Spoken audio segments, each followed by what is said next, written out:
something that's more useful to us as the board, because we're the ones that make that final decision with regard to the budget. So this helps us inquire and get to know a lot more. So with regard to engineering, one of the common questions that I'm going to have for every department is, how many employees are there? But there doesn't appear to be any employees in engineering. No, the engineering staff is part of our road fund budget, 102,311, or at least the old pre-ERP numbers. This is an operating budget for expenses that they incur that cannot be covered by the road fund. So there are a lot of things that are completely unrelated to the roads, and this is where they would attract their time. Because one of the big questions that I have when going through this is the revenue. It's surprising to me that the engineering staff is not creating at least that interagency or interfund cost plan, that revenue. There are revenues that they do collect. Those are in the 102,311 budget. What happens is they track their time through a cost accounting software system, and we look at what revenue they bring in versus how much time they spent. They get credited for the revenue for their time, so roads doesn't charge us for that. They subtract that out, and then the difference for those activities, we use the there's an interfund line item. There's $250,000 for this fiscal year. That's where the money would come from. Okay, that's I had that. Roads. Being that this was for non-road related work, so is that correct? That is correct. Okay. So my question, I guess, is, so I understand, is that if building maintenance needs an engineering question, does building maintenance, do we bill building maintenance for that? That's a very confusing thing. The engineering division has done work for the administrative office, and yeah, they would send them an invoice, and then they would do a transfer.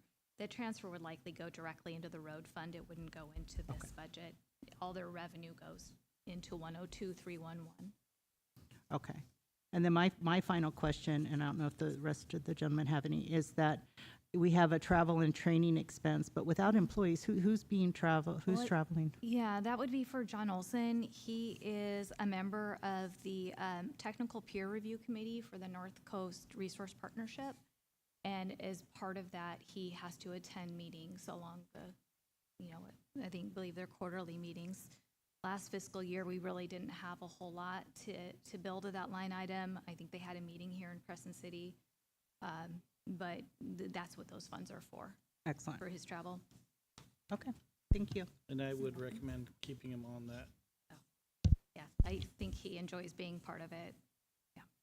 If I could just ask, what do you see the value as being for that? I mean, just so I'm informed.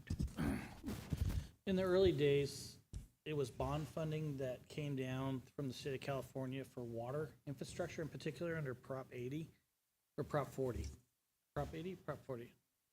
One of those two. Anyways, Jerry Hemmingson was really instrumental in the days of the early concept of North Coast Resource Partnership, and Mike Sullivan, who never attended it. But anyways, to get us a massive bit of funding here for a lot of our water development infrastructure that essentially came to the city, because Stillnart was being overlooked. We developed positions that were technical advisors, not just electeds that sat on the board, but technical advisors that could be part of this technical committee, which John now sits on, to actually pre-select sort of and weed out low-performing applications for bond dollars, whether it's in this water infrastructure, wastewater infrastructure field, or now forest resilience. Okay. And so John plays a critical role in the water, wastewater end of it, which we still see money for coming through that partnership, and so he's important on the technical advisory piece of that. And I could go into more detail later. No, I love that. This is interesting for me. The city has a representative also who sits on it. Okay. That's all I have for engineering. Anything to add to that, or do you want to move on to the next?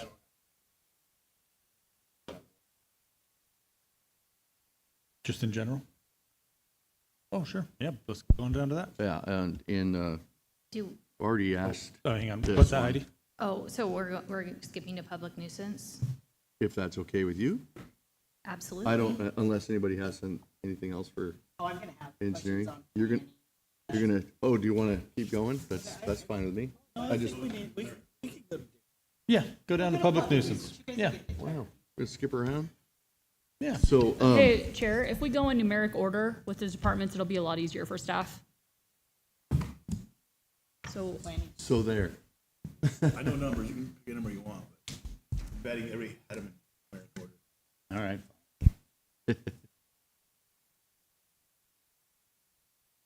So planning would be the next. Planning department question? No, none for me. I can tell you, we have two planners. One is general fund, one is paid for with Measure R. And then we have a secretary who is shared between the planning division and code enforcement division. Also general fund. And you're fully staffed in all of those? Yes. we Okay. are. So 2 planners and a half a secretary? Yes. Okay. So 2.5. And they're fully staffed? Yes. That's good to know. So what statistics, when you, at the end of the year, do you have, I know you do this in your State of the Department report, but what statistics are you using to determine, I guess, outcomes is what I'm looking for in planning? Like, do you keep track of how many plans, permits were submitted, how many were approved? Yeah, we do keep track of anything that was submitted. So we do track that information. We don't track formally the amount of inquiries we get at the counter, email, phone. A lot of our time is spent doing that type of work.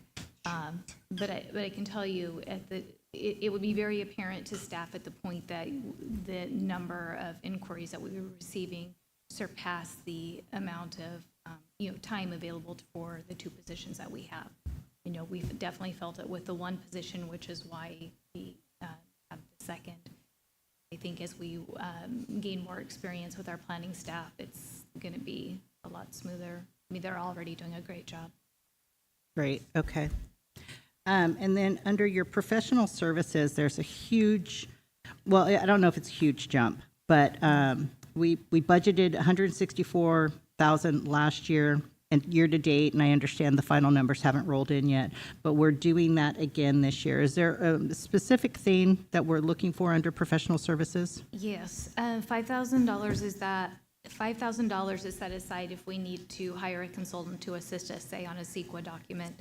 $159,595 are grant funds from the State Coastal Conservancy for our Camp Memorial Park expansion study. And we've just sort of had that in a holding pattern for some time. So that's what that money is. So I guess this is going to be a question that I'm going to have of the budget team, is that when grants are awarded, and do they come into the budget, do they come into the general fund budget, or are they housed someplace else until you use them?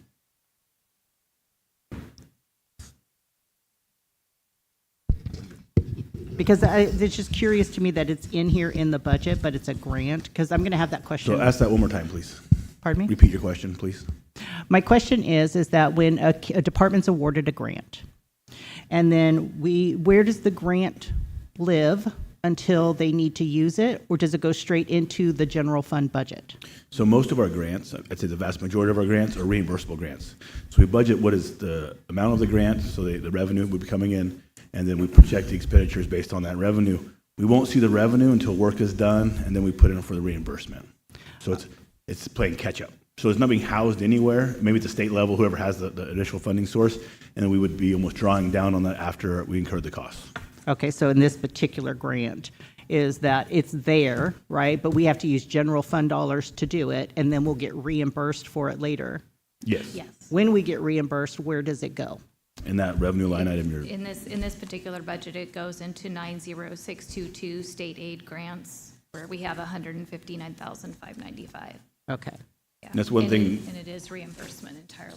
that's one thing with a lot of our grants, is you have to have the capital to front the money to then get reimbursed. I mean, Okay. there are some grants that kind of front load you, which are rare, but they do happen. And oftentimes with those grants, there's like a residual balance has to get sent back. But I think you don't get a choice. Either it's 99% of the time it's going to be a reimbursable grant. Okay, thank you so much for that. And then planning, so you answered what that grant was for. That was under revenues. So it comes under expenditures, but it's also in revenues, so it equals itself out. That is all I have for planning. Okay. Anything else on planning? I do want to add, Val brought up an important point here that's not necessarily on the topic, but it is on topic about reimbursement processes with grants. Looking at grants sometimes, generally it's something that the department could, or in this case, the Auditor Controller's Office could pay quite readily, reimburse, and then you have a 30 to 60 day window before that reimbursement comes back in to fill the coffers for that invoice that was essentially expensed. Sometimes when those grants are really big, we really have to do some planning. And this came up recently on a airport JPA that Darren and I sat on, where folks weren't really thinking about how to cash flow large expenditures. So it's important for us to think about that and making sure those departments, in this case, have the proper funding to support large invoices that run through the Auditor Controller's Office. But yeah, thanks for bringing that up, Val. Yeah. You know what, Heidi, I did forget to ask a question if I could, unless Darren had something on this. So at the end of the year, sometimes the budget team does their final analysis and everything, and it's rare, but sometimes there is some discretionary spending, and I'm going to ask this of every department as well. I didn't ask it for in engineering, but for planning, if there is any discretionary funds remaining, is there anything in planning that you can anticipate that the board should know about, that if the budget team brings it back to the board and said, here's your list, we only have $100,000 and everybody wants this certain thing, is there anything in planning that you would be wanting to have on that list? Okay. Something has come up recently that, and I don't know what the price tag is on it, but it would be some type of software, and I don't know if it'd be web-based or if it's something we could create with an access database. Actually, I was trying this morning to create my own for the planning division to track permits, not for people to intake and submit permits online, but just for us to track them through the various phases as they go through with have the conditions been met, our appeal period, all of those things. I think it can be done in an access database. I think there's probably maybe even some low-cost software option that would accomplish the same thing. I haven't had, again, this came up very recently, and I haven't had a time to meet with IT staff, but that would be something that I think would be very helpful for the planning staff to be more efficient in identifying where projects are in the process. Okay, great. Yep, I mean, I'm not saying that we're all going to do it all, but my thing is that the board, needs to kind of know where departments are coming from with regard to what you need. And so, and our job is to make sure that the services that are being provided are helpful to staff as well as the public. So, thank you. Okay, so next, moving on down to, looks like community development admin. What is your, I guess, staffing level and vacancies in there? That would be myself, and it would be an administrative assistant, and she's paid 75% out of this budget, and 25% is paid by the environmental health budget. Okay. Any questions on community development admin? It's my only question that I have with regard, you run a really good department. I've let you know that, but under travel and training, and you do not need to be trained anymore. I understand that. But my question is, maybe not this year, but when you are looking on the horizon for retirement, should we be using this budget to perhaps start training some people in the areas that are just come naturally to you? And I don't know, let's say that, Rosanna is going to go get trained. I don't know that it would come out of this budget or the budget that she's in, but if it's pertinent to what you do in your job in this admin role, I'm just wondering if we should start thinking about succession planning. Yeah, I totally get that. I don't plan on retiring this calendar year or this fiscal year. Taken into consideration of putting together next year's budget. Okay. Yeah, because All right. I agree. I think that there needs to be money in that line item for people to. You're going to be hard to replace. I tell people this all the time. We are all replaceable, but there's certain ones that are going to be a lot harder to get through without, and you are one of them. Thank you. So just keeping with the question, is there anything, if we have this pot of money, is there anything discretionary-wise that the community development admin would need? I think we're good. I think we're good. Okay, Thank you. all right. Good. Okay, next, building inspection, staffing levels, vacancies, and possible upcoming vacancies. Yes, yes. Okay, so we have our building official / senior plan inspector.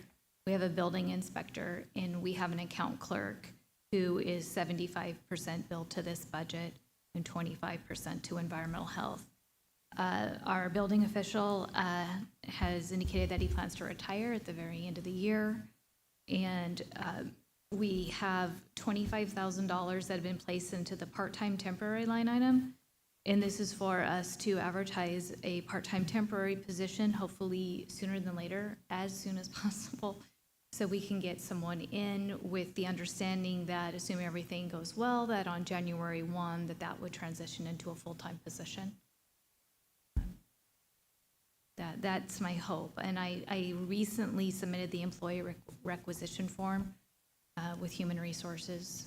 I'll be watching that closely. I know that it's very important that be refilled or filled. Okay, So Dave's going to retire January? December 31st or Okay. December 30th or 31st. Either. All right, so we are on a little bit of a crunch time. We are. I mean, Yeah. okay. I mean, I just want to make sure that we Yeah. emphasize the importance of that, because again, how long has Dave worked with us? He has been here 20 years. Yeah, I mean, that's a lot of, It and, is. Granted, everybody can be taught something, but it's that institutional knowledge that we sometimes miss out on. So we'll monitor that as well to make sure that whatever we can do to streamline that through would be helpful. Thank you. Can I keep going, Chair? Or do you have questions? you can, well, I have just a Go ahead. curiosity question. I see the, whatever it's called, whatever the budgeted for revenues for building permits, you have dropped it. Why is that? I think we were looking at where we were when we put together the, back in April, when we started with these budgets, so we were kind of tracking it, and that's what we estimated. Oftentimes, we do adjust it, prior to the final budget in September if it needs to be. Okay. Any more? Well, yeah, I noticed that too. It wasn't a significant drop, but I was curious to me, if there was something that was anticipated to have a slowdown of some sort, but, It was not for any particular reason. I can tell Okay. you that. It was more just, our crystal ball that we It looked like it keep was back trending there. that way a little. Yeah. Yeah. It really, all it takes is one, Yeah. particular project to bring up the revenue, so. yeah. Is there, sorry, before you move off that topic, is there any planned adjustments for our fee structure coming in this calendar, next fiscal year? Are we going to look at doing anything like that? I believe that there's going to be a county-wide analysis of all the fees and that we would be included in that. But I think CAO Lopez has those details. Yeah, that's definitely on the horizon. That's something we have to do. I think we've talked about that quite a bit when we were going through the CASA and also looking at some of our unfunded liabilities that are on the books and just any way we can generate new revenue. Our last fee schedule update, I think, was in 2019, so we're quite a ways behind. So that's definitely going to be something we're going to shoot for during fiscal year 25-26. Just a lot of projects going on right now with admin, and we will probably be the ones that are administering that also. Yeah, I know it's probably not proper to reflect any type of increase in your current budget analysis, but just thinking about And then I noticed the data processing software that we spent, what, 14,000 on? How is that working? That does not work. We pulled the plug on it. It was not very good at all. That's fair, yeah. And so we decided just to pull the plug rather than put more money into it. I know a lot of time and expense has been spent on the ERP this past year, which is, I know, critical to everything. I would hope that after the dust kind of settles in, there might be time to look at other software that we could get back into looking at permitting software for building inspection, but we were sort of in the econo range and it showed, and we need to spend a little bit more money in order to get something. Supervisor Wilson, he's not here, but he connected with a representative from OpenGov, which is a company that does this type of software, and we've gone through some demos virtually, and it looks like they have a really nice product, and they've given us some price tags. One of the things that they suggested, which when we go to look at the fee schedule, is collecting a tech fee that can help pay for some of the software cost. But this is something I would like to definitely get into, but I know that, all of our tech folks are pretty busy at the time. Yeah, when is the new system, when can we get our employees back? Does anybody have, you guys have been so busy, but when do you anticipate that kind of going through? Talking about the ERP system, we've gone live, and now we're putting all the pieces together. My anticipation is before the next fiscal year, we should be up and running fully. Okay. We still have quite a bit of work to do. The HR and payroll modules won't start going live until January, so it's a pretty big process. Yeah. And I can speak more to it when we get to my Seems to be budget. going pretty well, though. Yep. Good. Okay, so that was so one thing that you could put on the thing is that a software system that might work. All right, and Supervisor Wilson might have a lead for that. Okay. All right. Okay, moving on, environmental health. Staffing there? Okay, staffing, we have a senior environmental health specialist, an environmental health specialist, and we have 2 different employees who are each billed 25%, an account clerk and an administrative assistant. And it's fully staffed. Okay. Any questions in environmental health? Yeah, under professional services, I noticed that you budgeted last year and then year-to-date, whether or not that has come in or not, but it's budgeted again. What types of things under professional services is that 14,000 for? The 14,000 is to hire a well drilling or a company that has a specific license, a C57 license, to destroy monitoring wells. This is at the Superfund site at the animal control, where we had tested for multiple years for the Superfund. It finally tested to a point where we no longer need to test it. We submitted a closure plan to the Department of Toxic Substances Control probably a year and a half ago, and we're waiting for that to be finalized. And once it's finalized, the 14,000 should pay for a contractor with prevailing wage to complete that work. I know, as soon as you said it, I'm like, I remember last year you telling me that too. I'm sorry I don't retain it, so. Well, hopefully we'll get it done. Yeah. Anything in environmental health that would help provide better services to all of us? Not anything that I can think of. We were able to include $1,000 in the small tools line item that's going to help buy some supplies for our hazardous materials truck. There's some things beyond it that we need for the truck, but I believe we already have another funding source for those.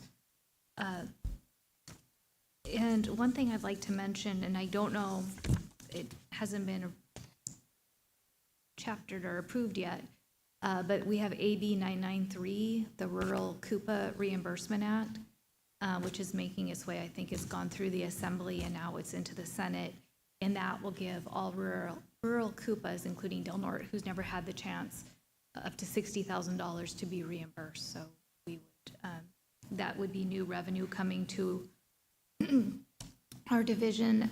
And then we would, we have an interdepartment agreement with the Department of Health and Human Services for the realignment funds. So the realignment funds would be adjusted to reflect the fact that we have new money to replace some of those funds. What's the status of that legislation again? It's cleared the Assembly and it's into the Senate. I And don't, whose bill is it? Hadwick, it's widely supported. It has, I mean, I think No it's hurdles. What was the number of it? Nine- AB 993, the author is Hadwick. I believe that, I don't know if the board sent the letter or if Health and Human Services, a letter has been sent on the county's behalf in support of the bill. I know our assemblyman will be here Wednesday, so probably should thank him for his support. Okay. Seeing no other questions, we'll move on to what looks to be your last one, the public nuisance. Okay, public nuisance. We have a senior code enforcement officer, general fund, a code enforcement officer, Measure R, a third code enforcement officer that is part Measure R, in part ERF grant from the Department of Health and Human Services. The third position has never been filled. And so, and I have done an employee requisition form for that position and hoping to get it advertised. I know that DHHS, they're very anxious to spend their ERF money. Had we had this refilled last year, which no fault of theirs, and unfortunately we had a staffing, the departure of our senior code enforcement officer, which kind of had a trickle down effect. But there was even funding in last fiscal year to pay for the position, but because we had no one in it, we obviously couldn't bill to it. So the sooner we can get that position filled, the sooner we can. Is it Start being invoicing. flown, Heidi? Is it up? It's not up yet. High enough, yeah. Okay. Public nuisance questions? Yeah, I just had the one line item, we already talked about this, 20230 professional services. The department asked for 40,000, but the budgeted amount was more than double that at 85,000. And you'll see I'm gonna ask a few questions in this budget to other directors I was just curious how that process worked when, Yeah. a director brings to the budget team a certain ask and then it's changed. I just kind of wondered what project the directors hoped for and what the budget team had to say about it. Maybe something's come up and in this particular one, something has come up. Yeah, and Heidi, I'll let you- actually, there are a few more details. Originally, we had intended for this, okay, first I'll say that the additional money was added to complete cleanup work related to some of our receivership projects. Specifically, now that I'm doing the math correctly, we added 45,000. 35,000 of that is to abate 494 Cooper Avenue, which will then be burnt. The additional 10,000, that may be for Olive Street.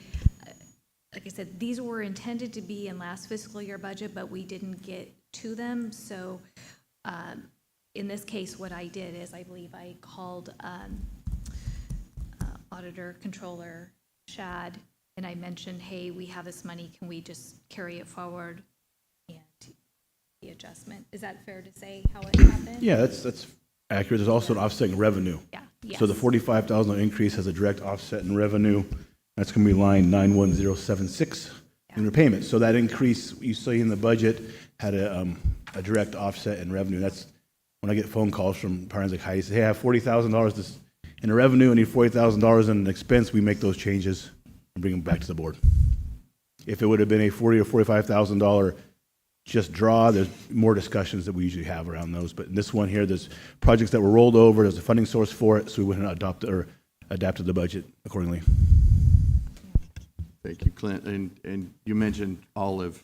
I don't know if anybody's available or aware of the lot that's in question there, but it is terrible. I think, We went on a fire there the other day, and the CAL FIRE captain said, this is the worst lot I've ever been on. So, and this is a different one. This is one that we did through a receivership. I know which one you're talking about, Oh. and we would love to get, I don't know if we even have enough money to pay for that with what we have in our lien repayment, but it's terrible. that one was very bad. So, yeah, I'm sorry, I thought we were talking about the same one. No, I so- think we have, I think there's maybe 3 on that street. And Jackie knows the number.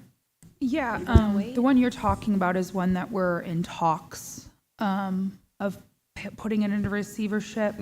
One of the issues we run into is some of these properties are in such poor condition that the cost to abate it is far outseeds what the worth of the property is. And so, you know, the receivership group can't take those on. They can't get the money that they need in order to clean up the property. So we have had 2 of them that Heidi mentioned, where we had funds. So we asked for the court to put them into receivership with the understanding that we would do the cleanup. So the receivers are the ones who are able to remove the people who are occupying the property, deal with the selling of the property, kind of coordinate all of that, and then we coordinate the cleanup. And we do have at least 2 other ones that were kind of in that same situation, and so we have to see, are we going to be able to find the funds in order to do that? And those funds would be in this budget line when it comes time? When Or if it and comes when it time, comes. if we have it, what we have is our lien repayment fund, which, I'm sorry, I should Oh. have checked the balance of that prior to this. It wouldn't reflect removing the 45,000. We had it built up, but we've had to use it for these different cleanups.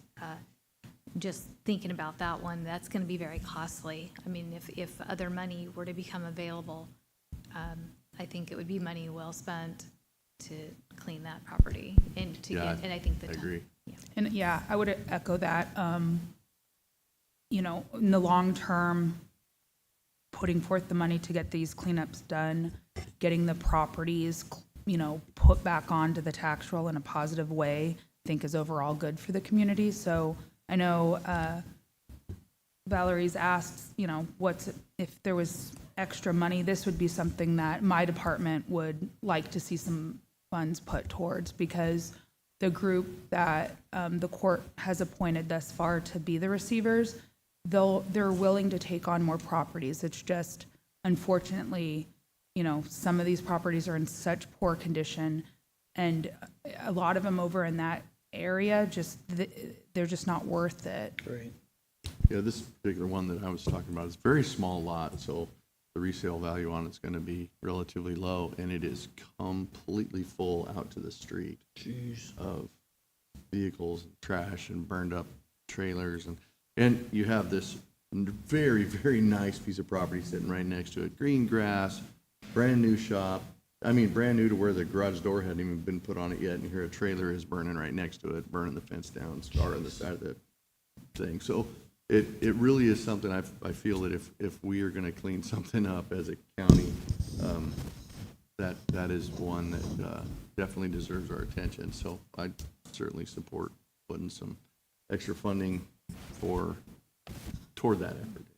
Yeah, and just to reflect on Supervisor Short's comments, I know we've gotten lucky this year in certain extents and these type of things where the receiver, as Jackie was talking about, has made enough to pay for those cleanup efforts, but that's not always the case. I do think in terms of supporting the county specifically, that is a reasonable ask for us to consider, and so appreciate you bringing that up. I know we got lucky on the project out there at Lake Earl, or I'm hoping we're getting really lucky on that, and looks like that whole big mess is gonna be paid for by the sale of property potentially. So, I mean, if we could keep going that direction, but offer a little help on our side, that just does nothing but to get money flowing back into our coffers, so. So how Good could point. we further that discussion and maybe add some money to that lien repayment That was my line. question, is how do we build up that fund naturally?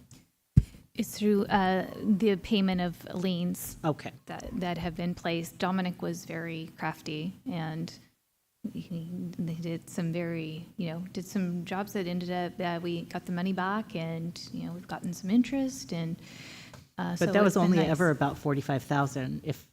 Hmm? Was it higher than about No, 45,000? we've had upwards, I think, to 150,000 in our, that's why I wish I had written down how much was in that fund.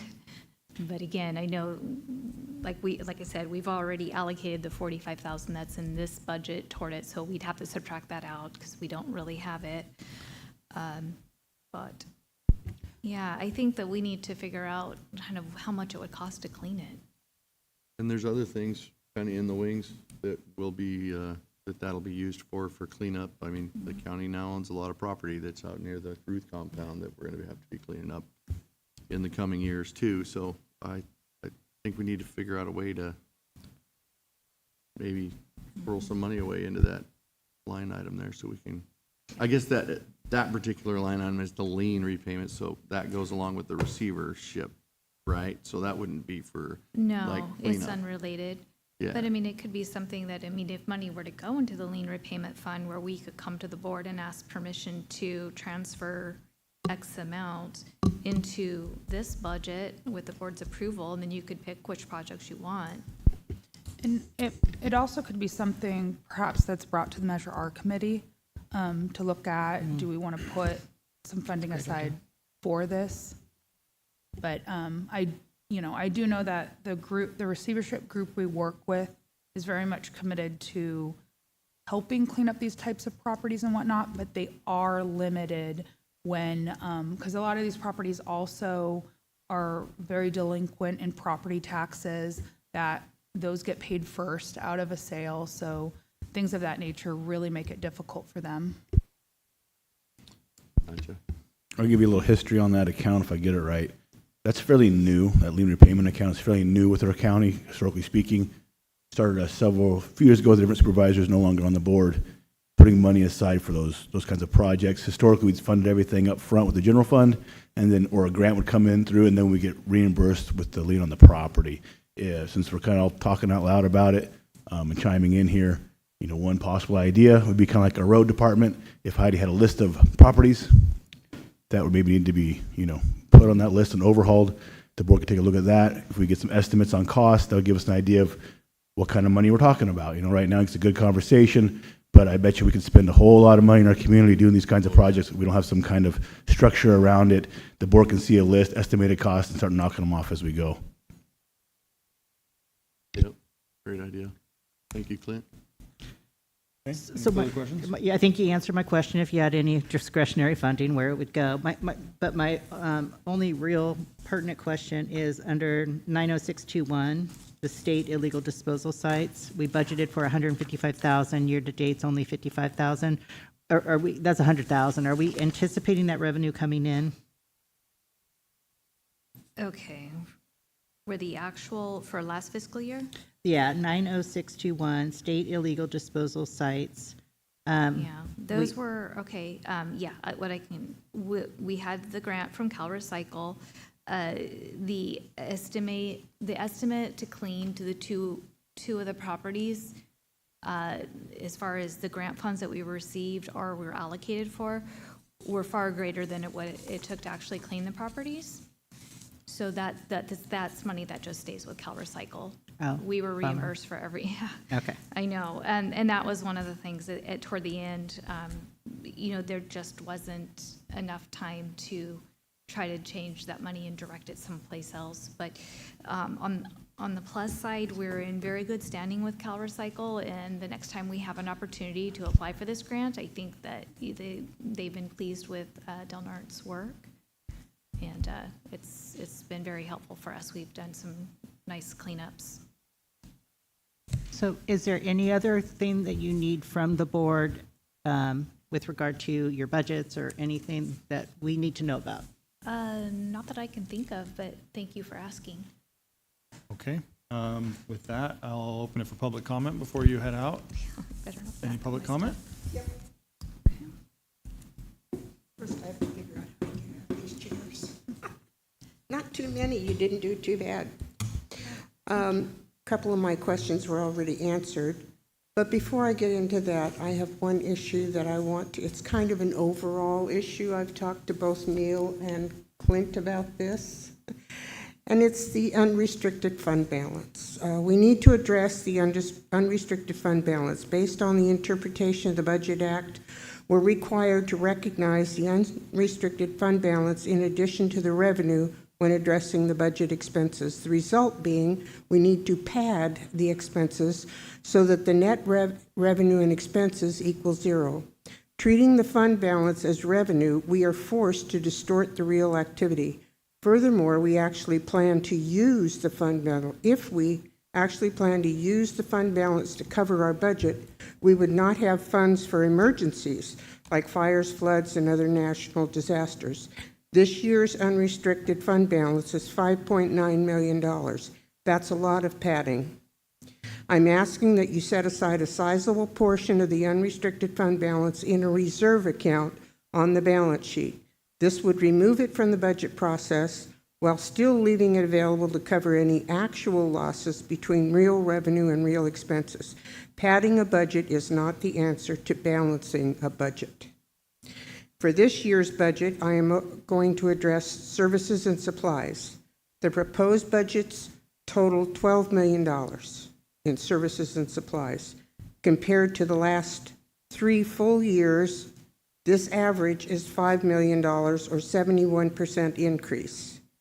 And compared to year-to-date 8/1/25, it's a $4 million or 50% increase. And you see my comment about fund balance. Planning overall is 49,000 average over the average and 177,000 over the year-to-date. Professional services, no explanation for what the 125,000 average and no year-to-date in professional services. You may have addressed that, but I could not hear everything you were saying. Okay. I didn't really have much issues in anything else. There were little bits and pieces, but they're not worth addressing, except in public nuisance, which I heard you cover that. I wanted to know about the professional services and no budget for abatement, and I got that answer. So my question here is for planning, professional services. I can answer It's that. 124,000 over the 2-year average. Yeah, well, we have a grant from the State Coastal Conservancy, and the remaining balance on it is $159,595. And then we have $5,000 that we've allocated to hire a consultant in the event that we need expertise that goes beyond what we have. Actually, I should have mentioned, we're thinking about maybe getting some training, which some of the planning firms can also offer to our staff with those funds. But the Coastal Conservancy grant, we've had it since roughly 2021, or even maybe even longer than that. There's been a delay in carrying it out, something kind of unrelated but related to our grant, which is why it didn't change from last fiscal year to this fiscal year. Hopefully we'll have some movement this year and be able to spend those funds. I've talked to our grant manager within the last 2 weeks about that. So this is for miscellaneous professionals to give you some kind of, I'm sorry, it would be for us to hire, in this case, it would be, say, a park planner or an environmental consulting firm to help put together a plan for our Camp Memorial Park, and then any type of studies that may be required if we had to do on-site mitigation, those types of things. That's what these funds have been allocated for, $159,595 of it. okay. And this year, so year-to-date, you haven't spent anything. No, I have not. We spent none last year, and we've spent none this year. So are you going to spend it this time? Is that the plan? Hopefully, like I said, there is something that's a little bit outside of our control that we're waiting to get information about. before we make that call, I'm working with District 3 Supervisor Howard on this. He knows kind of what I'm talking about. Yeah. Yeah. Yep. Okay, thank you very much. Any other public comment? Seeing none, I'm going to close it. That's it for this department. Thank you. I have others, but they haven't come up yet. Oh, yeah. Okay. Okay, thank you, Heidi. Wonderful job as always. Thank you. Appreciate it. Thank you. And then coming up next, we have Chief Raymond, who's here. Probation Youth Opportunity Center budget.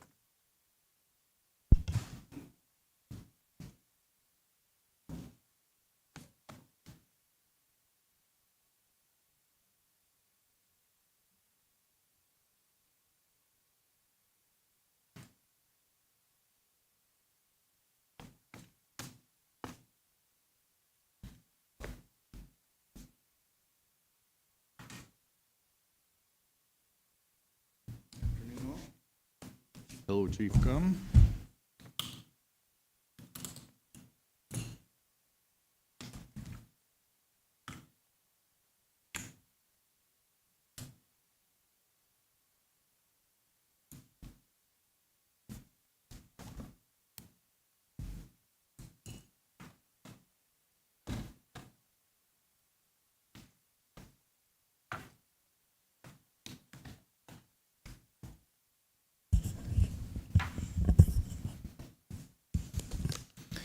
Similar to last year, I'll do a short slideshow and then jump into questions you may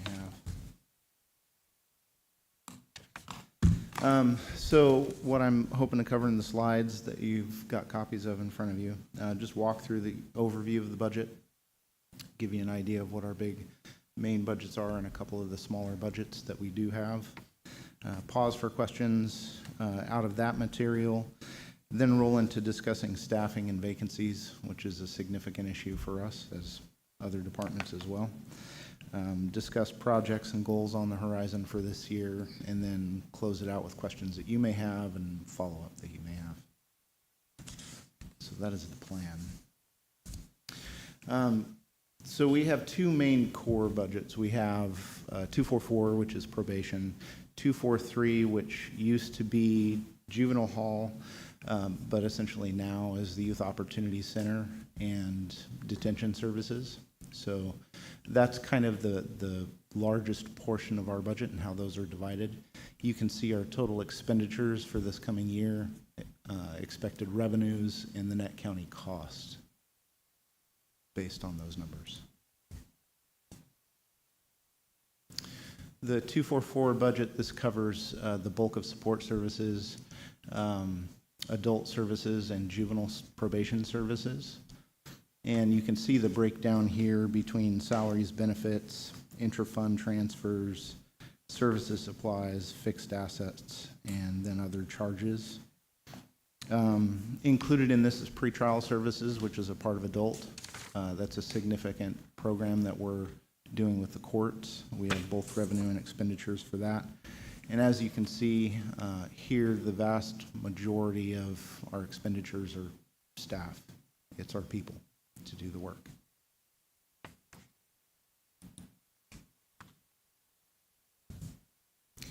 You see very similar kind of breakdown in the reentry, the 243 budget.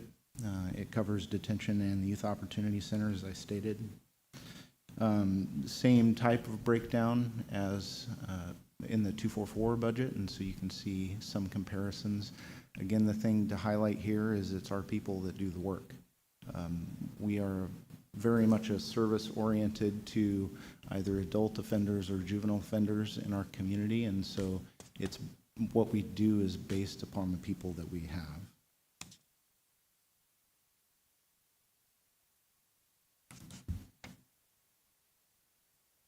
Some of the other budgets that you would see attributed to probation, and these are kind of woven throughout the different things that we do.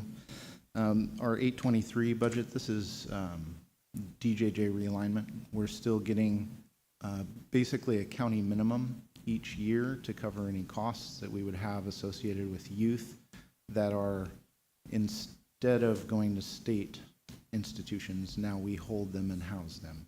Up to this point, we've not had any. That may change this coming fiscal year.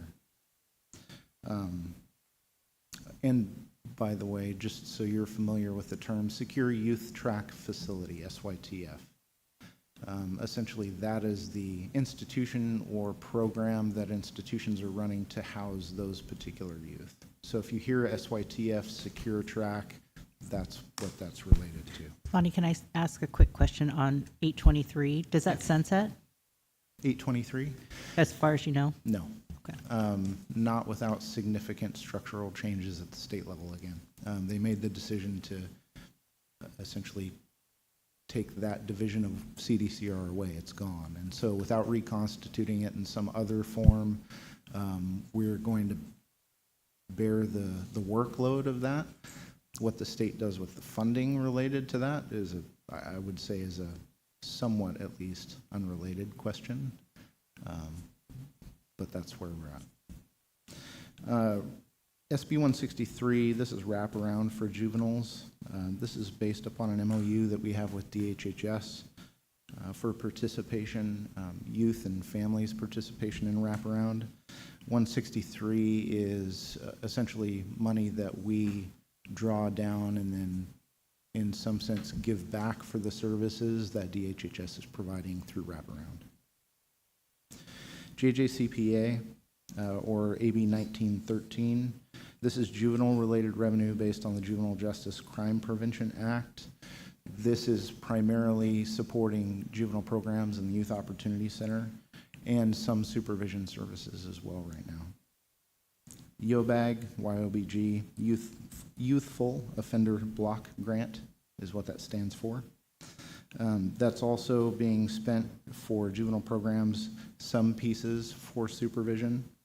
Those two, JJCPA and YOBAG, those are essentially guided by an annual plan that we have to create through the Juvenile Justice Coordinating Council and submit to the state. That's consolidated. It used to be two separate things, but for all practical purposes, both of those are being handled together as part of one entity. SB 933, this is revenue that offsets staff doing visits for youth and placement. We are considering our youth that are in detention out of county, essentially for our purposes, also in placement. And so we're conducting regular visits where we have an officer go down and visit those kids in custody. We have a small amount of youth that are in placement as well. Most of those typically end up in placement here in county, and so expenses aren't that significant. But that line is typically used for those out-of-county travels when we're doing our rounds and visiting our kids. Prop 64, at this point, this is really, well, and it always has been to some degree, a grant that's a pass-through for probation. We'll draw down a small amount of money in indirect costs, but at this juncture, based on where we're at, the bulk of that is going to the County Office of Ed to stand up programs associated with Prop 64. So those are some of the other budgets and revenues that you would see on our books. Continuing in that vein, we have revenues and then allocations that are dispersed out of our funds associated with AB 109. That's governed by the CCP plan every year and comes before you for approval.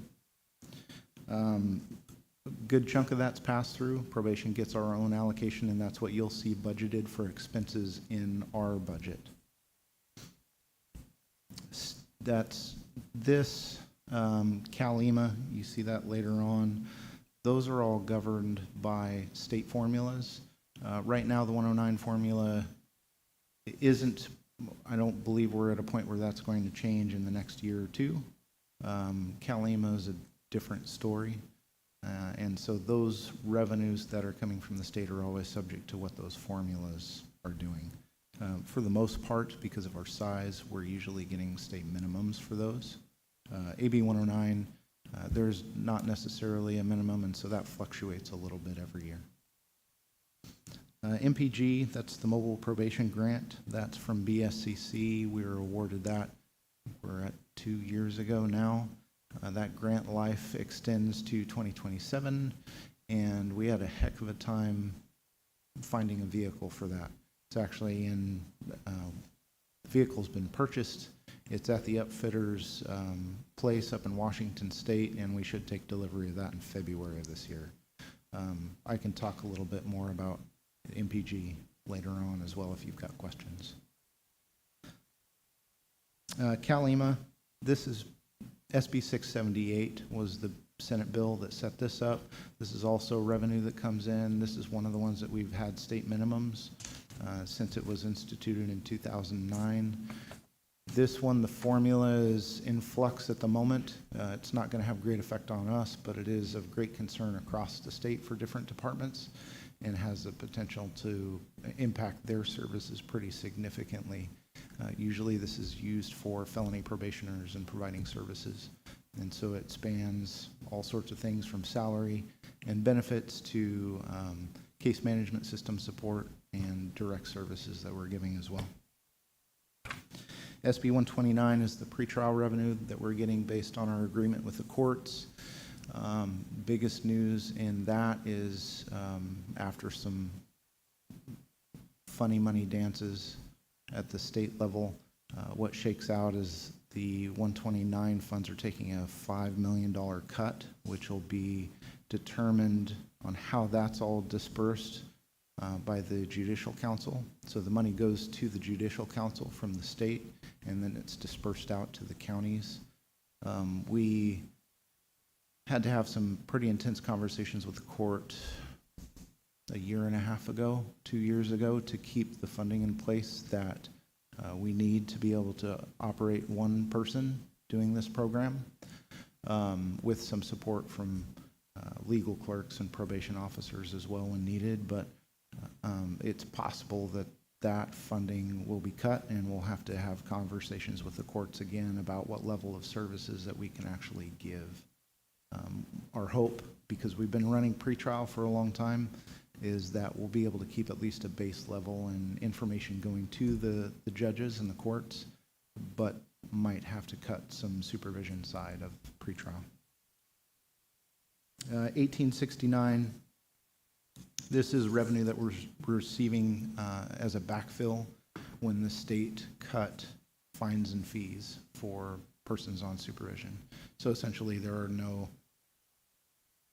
for the most part, we don't charge any fees. The county does not. The state and the court still impose minimum fines. Most of the time what I see is those waived.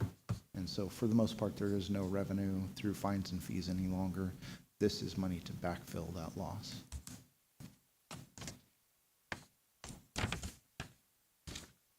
Some impacts on the budgets and what we've seen so far. Vacancies is usually the biggest impact on our budget year to year.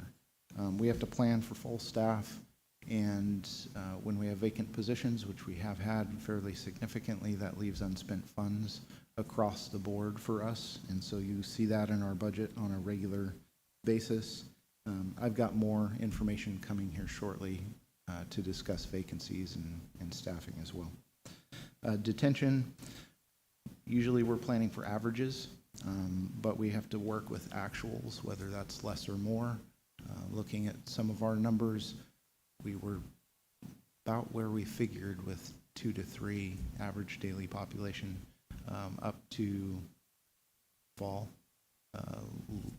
end of year, last calendar year. This spring, we've seen a pretty significant uptick in our kids in custody, and that's going to bear out in what we need to spend for custody contracts as well. Our averages are, the idea is that those actually cover those upswings and downswings. That's still to be seen with this year, and one of the things I'm hearing from the other chiefs around the state is that costs for detention are going up as well. And so that's going to have a factor in our conversations with Humboldt. Here most directly, Shasta to come pretty quickly. We're also looking at contracts with El Dorado, and based on one particular case, perhaps another contract with Sonoma again. And state controls, impacts on budget. This is changing mandates that affects the services that we're required to provide, training requirements that are attached to sometimes those mandates or sometimes other factors or other events. And the changing state budget always impacts our revenues as well, to one degree or another. So based on that, knowing I'm going to tackle vacancies and staffing next, questions on any of that?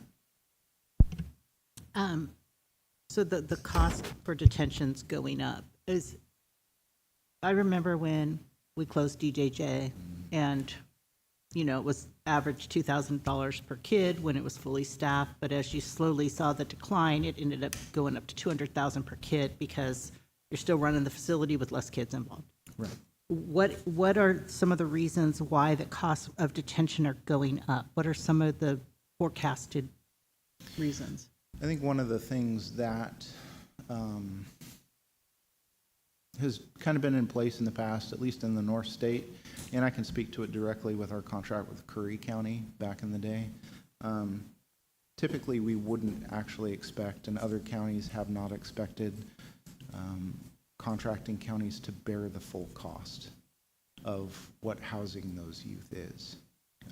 It was always looked at as we're running our facility for our population, having another kid in a bed, eating meals. Yeah, we could break it down and say it's, $1,200 a bed day, actual cost. But at the end of the day, it's not a whole lot of skin off our nose. It's the cost of meals. They're rolled in with school and programs and everything else that our kids and our staff are already doing. It's not a big deal. And so we approached our contract with Curry County that way for a long time. I would say really till the very end. We were looking to be good partners. That sentiment, I think, is going away as budgets get tighter, as institutions have closed. In the North State, there's 6 left. When I was appointed 11 years ago, I think we were at 11 counties out of 14 in the North State had their own detention facilities. So it's a pretty significant drop, and I think as we see a lot of times the North State was a little behind in that respect because a lot of other places throughout the state they'd already closed institutions because they couldn't support them. So that's one aspect. Is your budget? You have budgets, you have less institutions, and so more demand in the North State in particular. You have that added layer of the SYTF youth. So you have counties that are able, you're now having to stand up multiple programs within your institution, figure out, are you going to put all those youth together? And when I say youth, I'm talking young adults as well, because we can house those young adults up to the age of 24 until their 25th birthday. And so what you're looking at is an age range in some counties where you can book a kid in at 12 years old and you can have a 24-year-old in your same institution. And so those that have the capacity and capability to do that are having to figure out how to staff those different sides, how to house those differently. And so there's more cost involved. And so a lot of counties are trying to figure out how to balance that out. A portion of that comes out in increasing costs.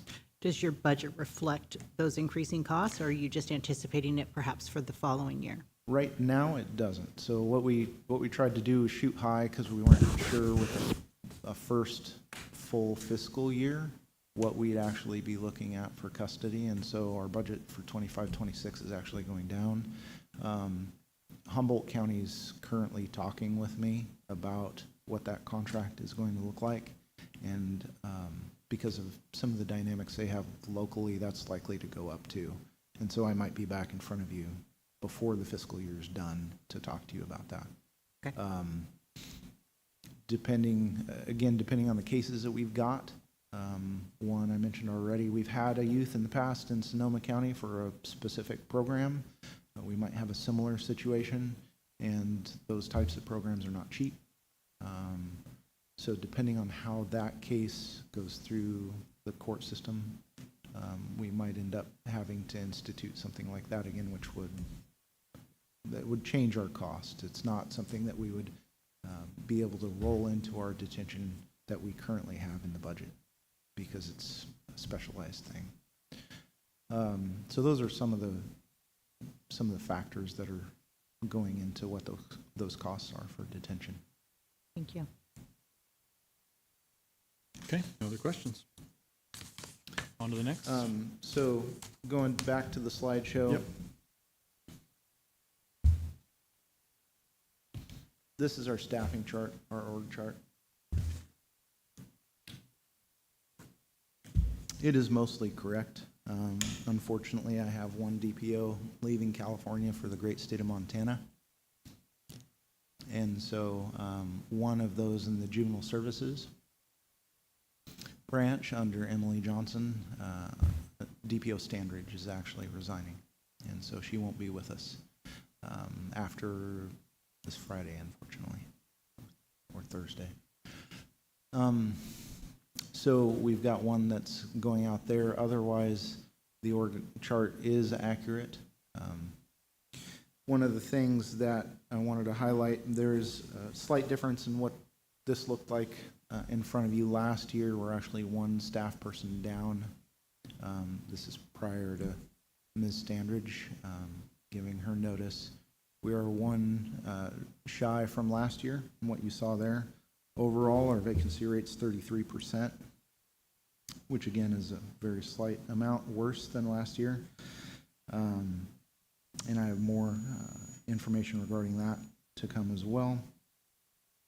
Right now we have 2 conditional offers out for support services, and so we hope to fill some of those positions, which we've been struggling to for a long time. So we'll see some movement there. In addition, our recruitment it's ticked up. For this current recruitment for DPOs, I think there's over 20 applicants, which I don't recall ever seeing. We'll have to see how many. Yeah, it's actually really, really good news.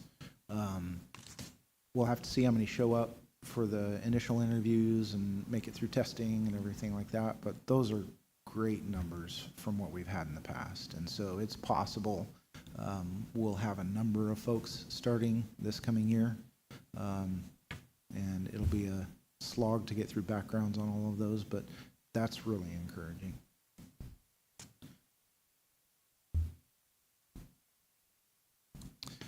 Some more details on vacancies. So this breaks it down into some of the teams, the ASU, JSU teams, support services, and then reentry. Reentry is in the best spot out of any of them. We've got 5 out of the 6, and that 6th is a supervisor position that essentially we've kept unfilled right now. We've not been in a place with the vacancies that we've had to get a good grasp on whether that team could be supervised under the JSU by the same supervisor. So we're still struggling to feel that out. And I didn't want to get rid of the position and then bring it back if we got some staff on and then figured out that, yeah, that's too much for one person to carry. But you can see some of the significant vacancies there. ASU is 45% vacant. JSU, considering Ms. Standridge leaving, that's going to be a 50% vacancy, and support services is also 50% vacant.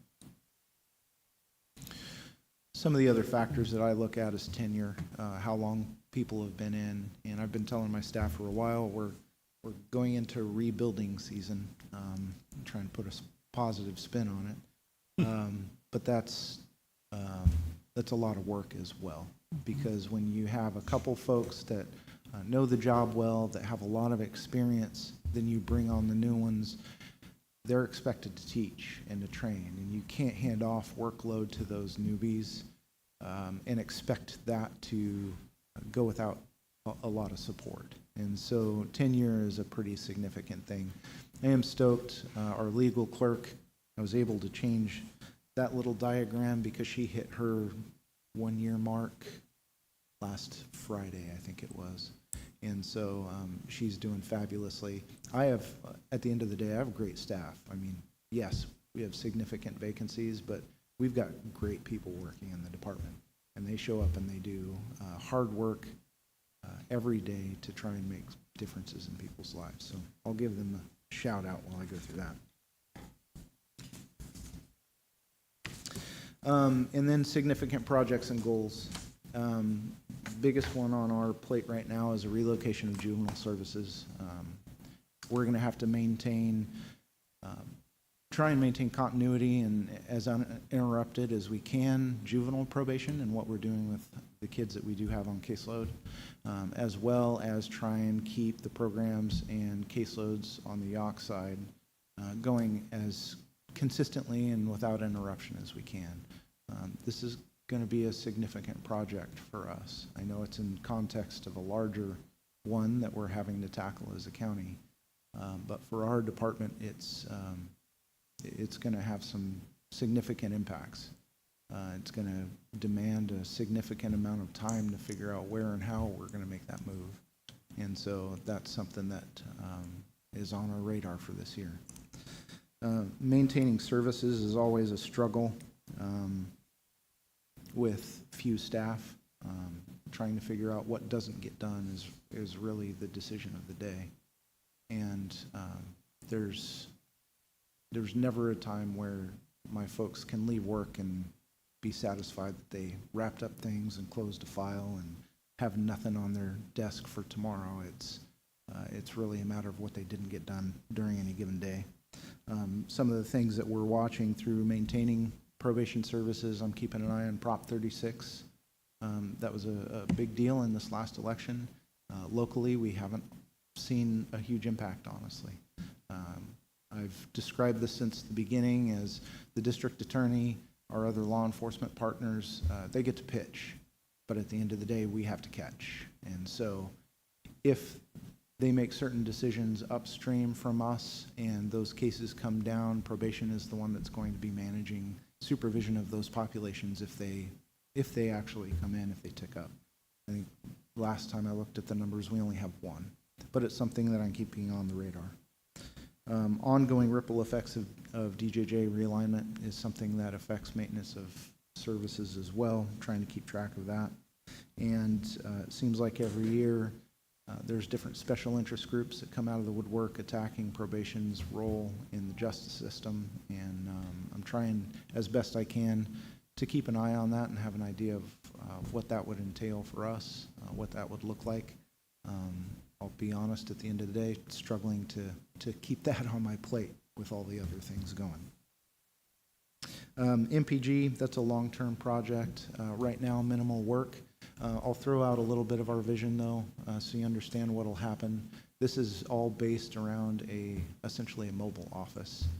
And so our goal on the adult side, adult services, is to be in North County once a month and South County once a month to try and meet people where they're at, schedule appointments with our folks on supervision that live either up in Smith River, Fort Dick area, or down in Klamath area.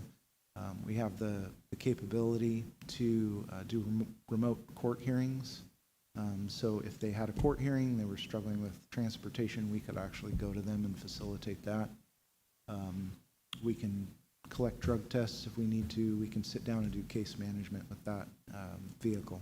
And so that's the goal of that. And Did that grant come with funding for staff, or it's your existing staff to carry out those duties? Okay. Correct, yeah. Thank We you. didn't incorporate any funding for staff because really it's the duties they already have. It's just an ability to facilitate them doing it on site rather than having folks come into our office.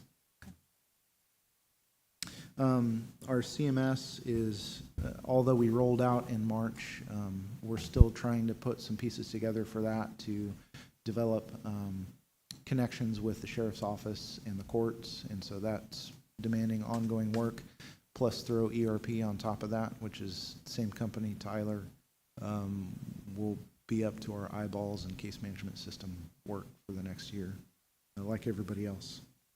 And then Prop 64, again, little to no budget impact on us, but it is a significant amount of money coming into the community, and our partnership with COE it sets us up really well as a community to be able to get some more programs out there for kids. So lastly, just some shifts in the budget. I know a number of you reached out. Some of the things that you'll likely be looking at is percentage shifts from line to line.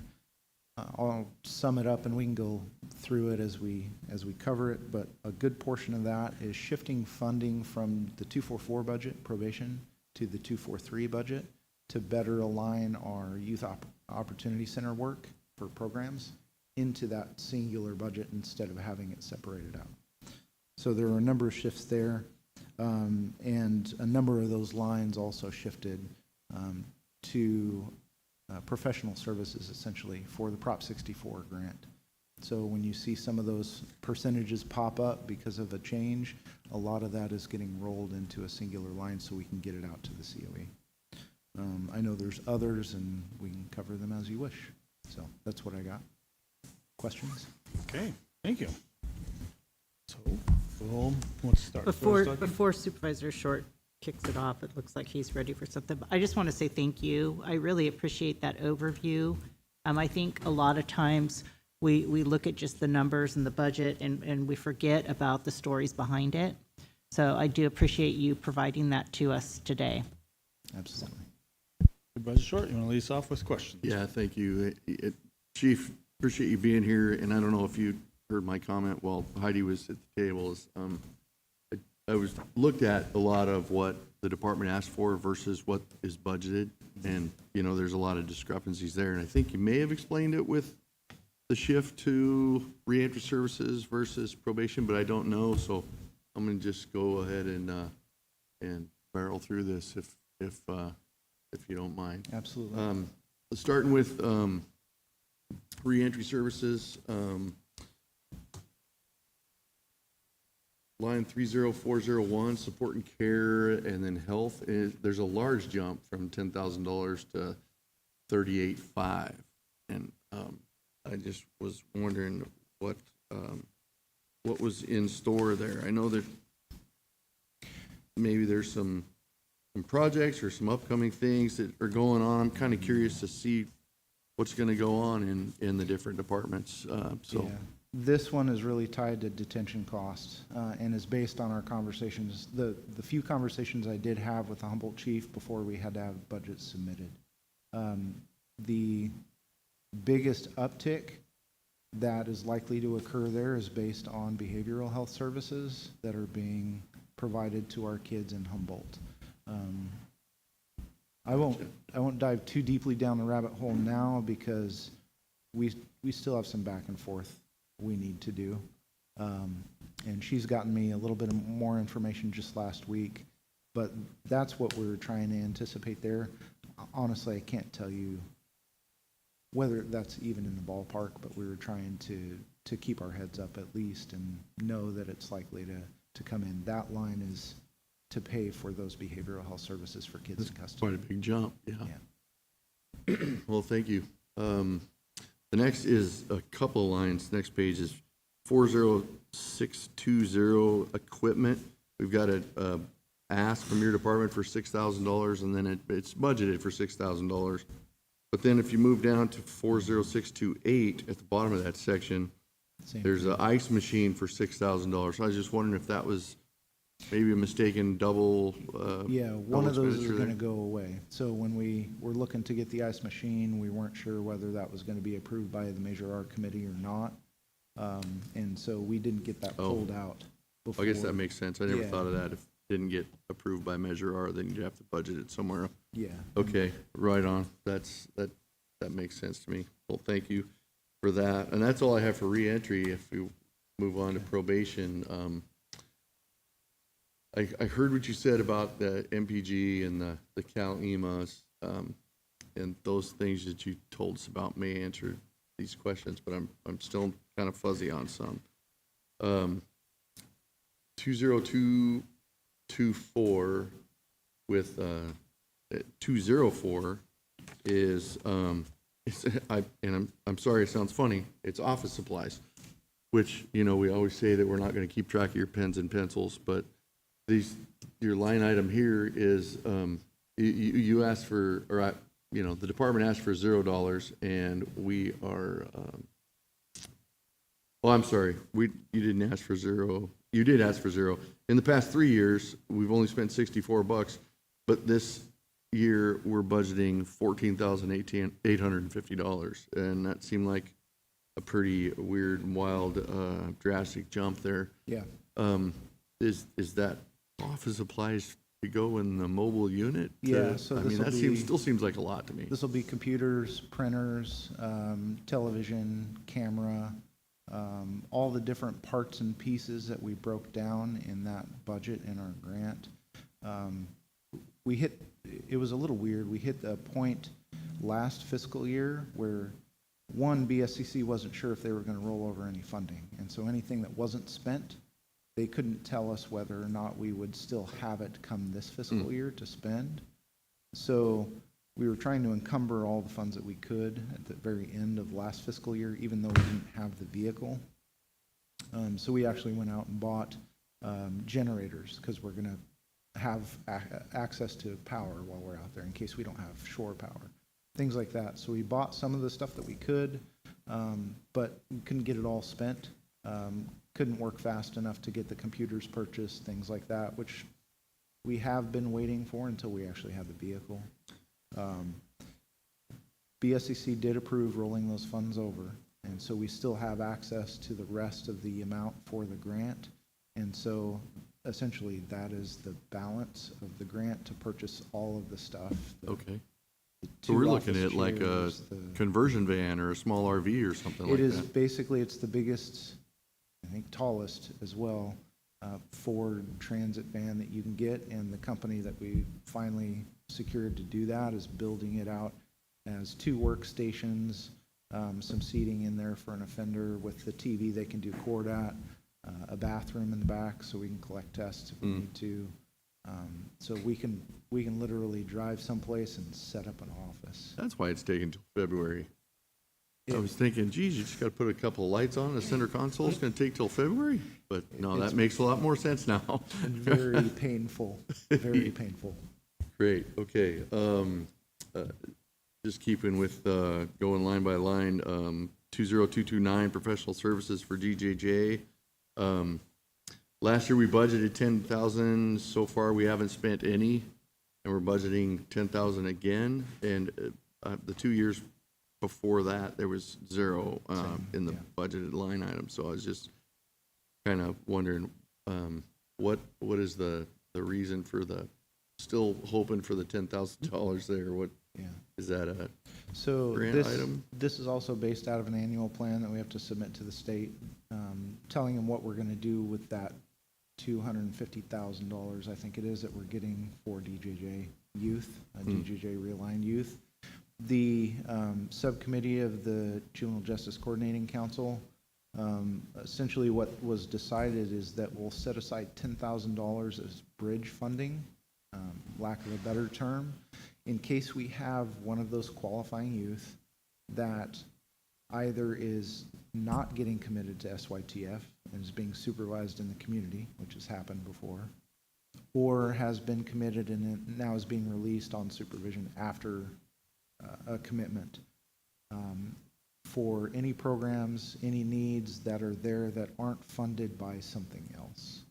And so that 10 grand is carved out and has been since the plan was instituted, just as a set aside in case we need to use that funding locally for bridging some kind of program or something a youth or young adult might need that's out of that population. So that's what that 10 grand is sitting there for. Okay. I guess that makes sense. Thank you. 20230-862 is professional services for AB 109. The last 2 years, we spent $8,000 and $10,000 respectively. Why are we now at $206,000 when year-to-date we have spent $107,000? You requested $260,000, but a budget amount is $206,000. Why such the large requested amount, and do we know why it got reduced 55,000? Well, can't necessarily answer that. I can tell you generally, the CCP allocation plan this year was restructured. This was part of the presentation to the board when the plan came before you. Instead of handling it as we have in the past, we really broke it down into percentages based on what we'd spent over the last 3 to 5 years, or not spent, but been allocated over the last 3 to 5 years. And so each department that's being allocated funds, ourselves, the Sheriff's Office, DHHS, CCPD gets a small amount of funding out of CCP funds. I might be missing somebody, but the general gist is we reorganized how we're doing that. So year to year, when we do those preliminary budgets, that'll start out as percentage based instead of, okay, you had this much last year, we'll roll that over. So if our allocation from the state shifts, either goes up or goes down, that percentage will give us a starting point instead of having to figure out, okay, we'll use the same as we had last year, but we have less money this year, so how do we decide who's getting cut in their allocations? So we did have a slight uptick in state revenue coming in for 109 for this fiscal year, and based on that percentage change, our allocation went up as well. And so that's general big picture. Specific to that line, I'd have to dig into it a little bit more. How was that allocation derived? I would think that maybe it would dwindle year after year for AB 109, but that's just an assumption. No, it doesn't actually. It shifts. It's never by a whole lot. Over the last, I want to say 2 years, it has ticked up. Back when it first started, there was, and there still is to some degree, there's growth funds attached, but there was a shift in how those were dispersed, and so rather than, and Clint can correct me if he's seeing something different, actually roll in from the state. But they shifted how they were dispersing those funds, and so it got rolled up together, and so our numbers went up. I'd have to go back and dig for the actual formula for how they're determining that. Some of it's population-based, and yeah, I could go on, but I'd be pulling more than stuff out of the 100% uptick is for us anyway, or for probation, been pretty significant. So, Clint, you have anything else? I mean, do you know anything off the top of your head? No, as far as, not off the top of my head. Okay. Yeah, I was just kind of curious why it shifted from what the department asked and what the budgeted item is there. Refresh my memory. What line are you guys talking about exactly? 20230-862, professional services for AB 109. Department asked for 260 and the budgeted amount is 206, which, like, I guess that could be a typo too, I suppose, but with the 0 and the 6 going back and forth. I just wondered why the reduction of 55,000. I can do some digging and get back to you. Yeah. I mean, I might have just got your department an extra 55,000. No, I'm voting that it's a typo because all the other numbers are exactly the same. We'll have to check our notes.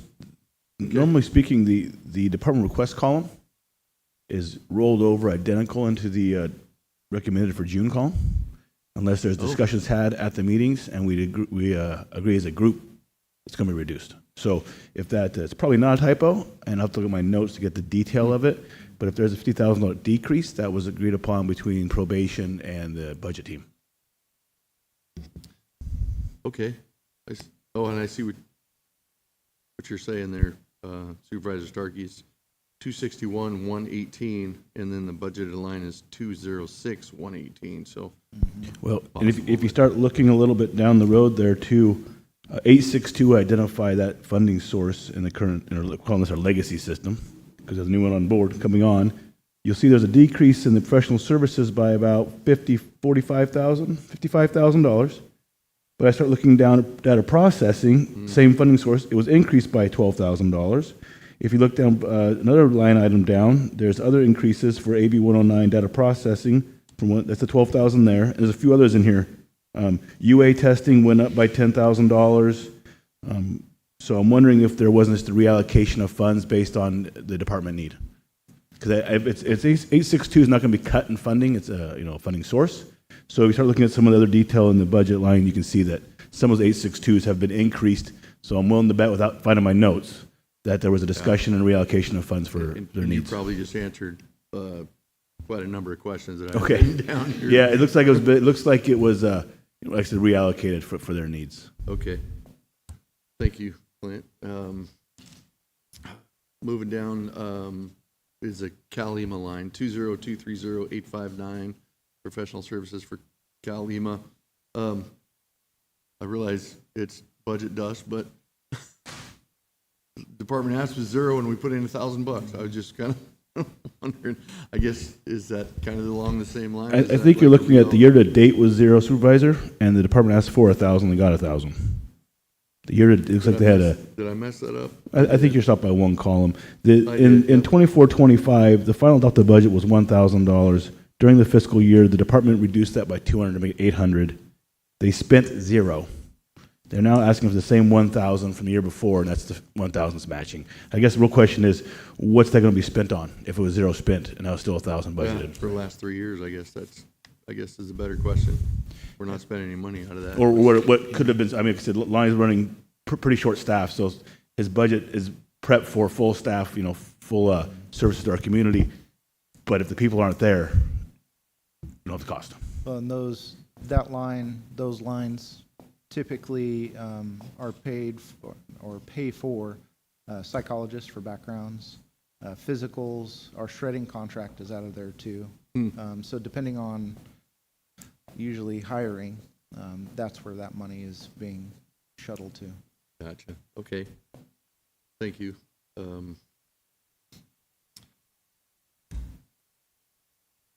So let's see.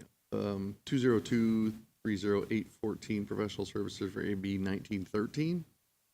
And the department request was for $5,000 and the budget amount is $0. I'm sorry, you lost me. The number one more time? 20230-814. That's professional services for AB 1913. Yeah. That one was moved to the 243 budget. That one was moved. Okay. Well, that makes sense. Because it doesn't look like we'd spend any money out of that line. So that was my question there. Okay. I'll chime in, Supervisor. All numbers matter, right? All funding matters, all services matter. But just so you're aware too, when you see a project code, that's going to be a funding source outside of the general fund. So It's going to be outside the general fund, so the other funding sources being brought into this budget unit. Oh, okay. So normally, we'll go through them 100% and answer all the questions we can. But when you see a decrease, it's either probably been redirected to another line item, so we have to dig that up for you too, and let you know Okay. it got relocated somewhere else.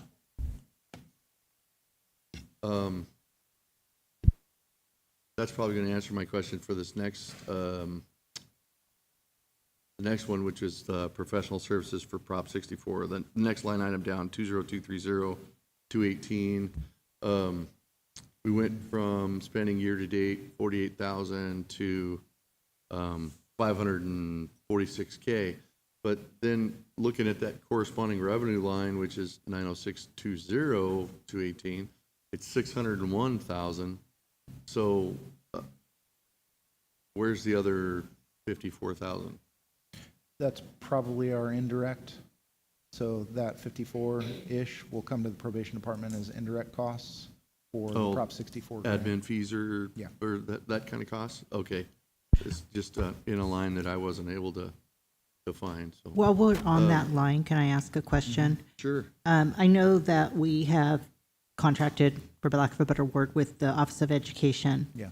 Did they anticipate what they're going to need? Is that why you put the 546,000 in, or you just kind of I best think guess? That was the, so if you break down the grant year by year, I believe that was the amount for this fiscal year for expenditure for the grant. So basically, we're giving them everything but the indirect.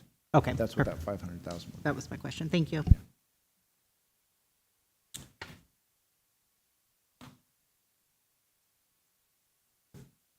Okay.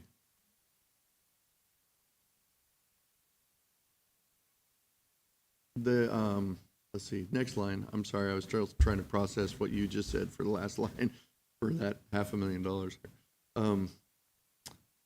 20234-857 for the data processing, the youthful offender block grant. Last year, we budgeted the same amount, but we've only spent 30,000 year to date. And now we're budgeting 70,000 again.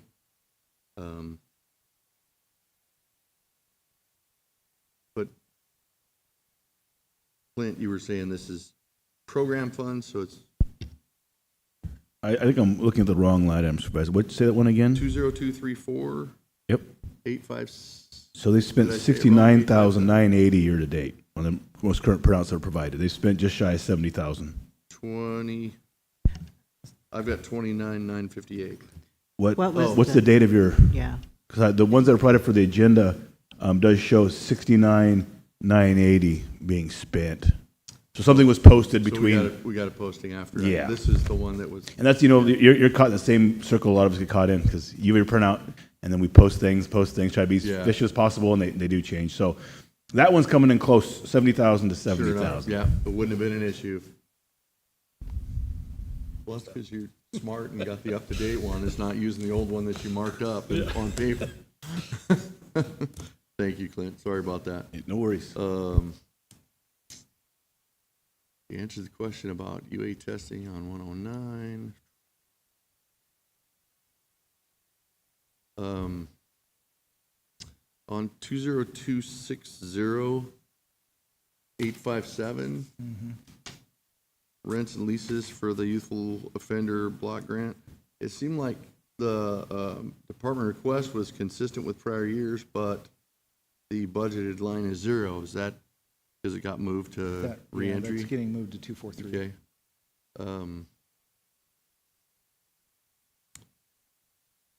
Next one I have is 20270-204 for minor equipment.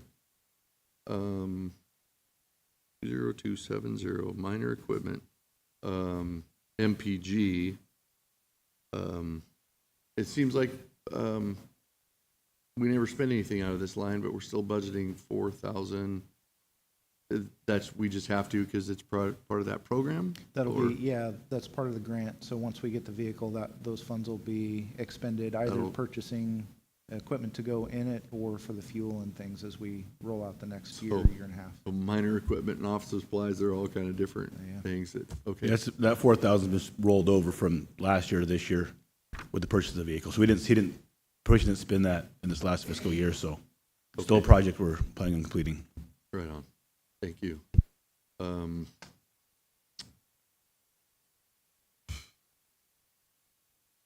The next one I have is 20275-857, which is small tools for the youthful offender block grant. In past years, it seems we spent next to nothing, but we were asking for 5,000 again. But we're budgeting for zero. Is that one that got pushed to reentry as well? Yeah, it's getting rolled over to 243, and that will pick up as we get more kids doing our Paxton Patterson program. Most of our small tool fund, that line is getting spent for materials for our building skills. So we've got kids enrolled in doing that program, so those funds will get expended.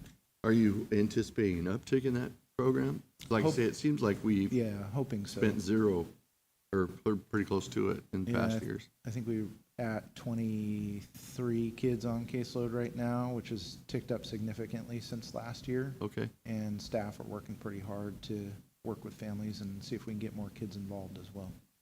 And what was the name of that program again? Paxton Patterson. So it's a building skills. You can buy different modules. And so years ago, we purchased 10 construction modules, basically. And so they can learn hand tools, framing, electrical, plumbing, sheetrock, painting, and there's more.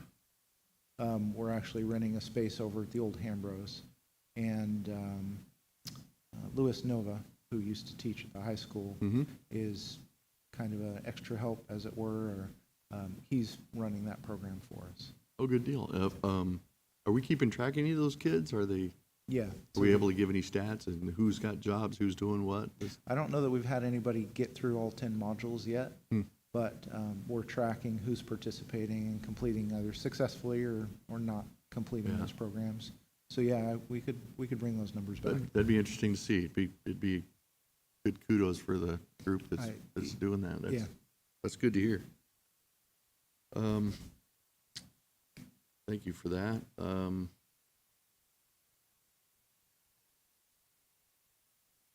I did 202857 for the special department expense youth opportunity block grant, but that probably got pushed to 243 as well, I'm assuming. Correct. AB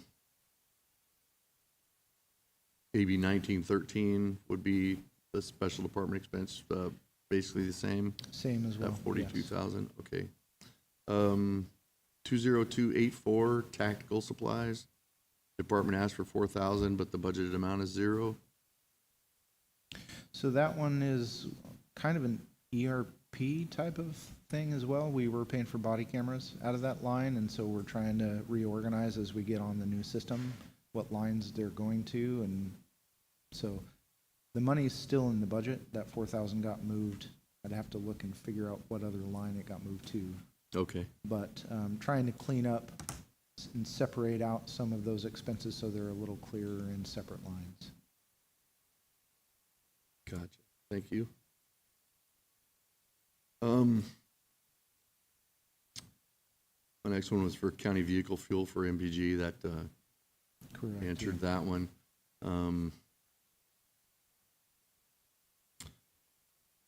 That one's for youth opportunity block grant. Cal EMA, you've answered those.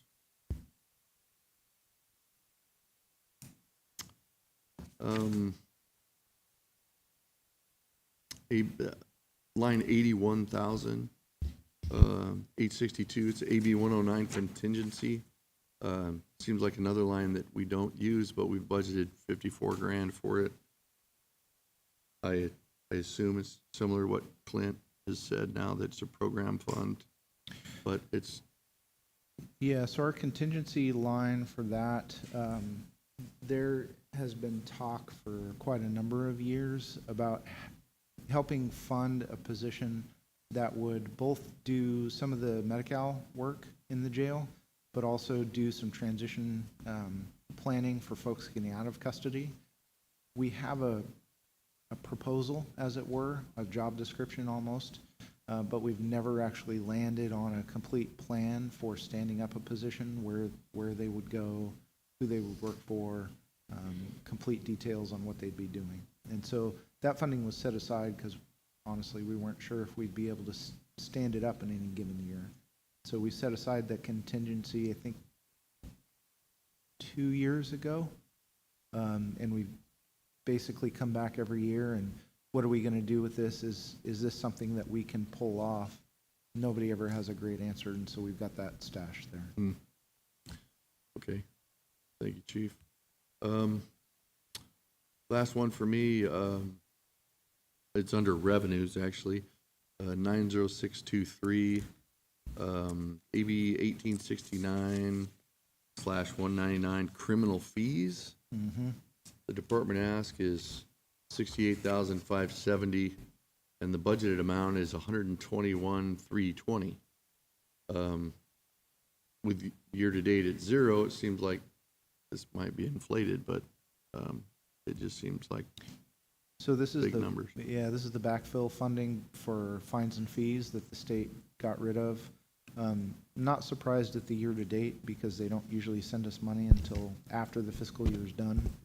And this one, I believe, was a conversation between Christine and Clint on what the actual number or closer number would Yeah, be. so I can jump on that one. I think we're dealing with a report that maybe wasn't the most current report you have, because in 23-24, they received 121,326.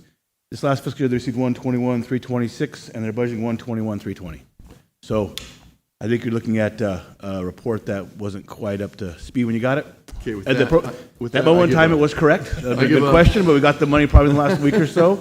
And I can answer the $4,000 technical supply question. You asked kind of where that went. That got moved to into the, oh gosh, I had it right in front of me here. There's a maintenance of equipment line and subscription. So we pay, what that is since we are maintaining the video in the cloud. We're maintaining it there. It would not be tactical supplies anymore because it's not the item itself. It's paying for the maintenance of the information. So that 4,000 is still in Lonnie's budget, different line item, and the number you're referring to has come in at what was budgeted. So we should be okay for now. Thank you. Appreciate that. Yeah. And with that, I give up. I have a question on the vehicle for Measure R for 75,000. Has that been approved? Oh, Clinton is raising his hand. I'm going to call on You're Clinton. never going to believe it. I made a mistake. I know it. The Measure R vehicle's staying and the other one's coming out. When we changed that around the budget discussions, somehow my delete finger didn't work.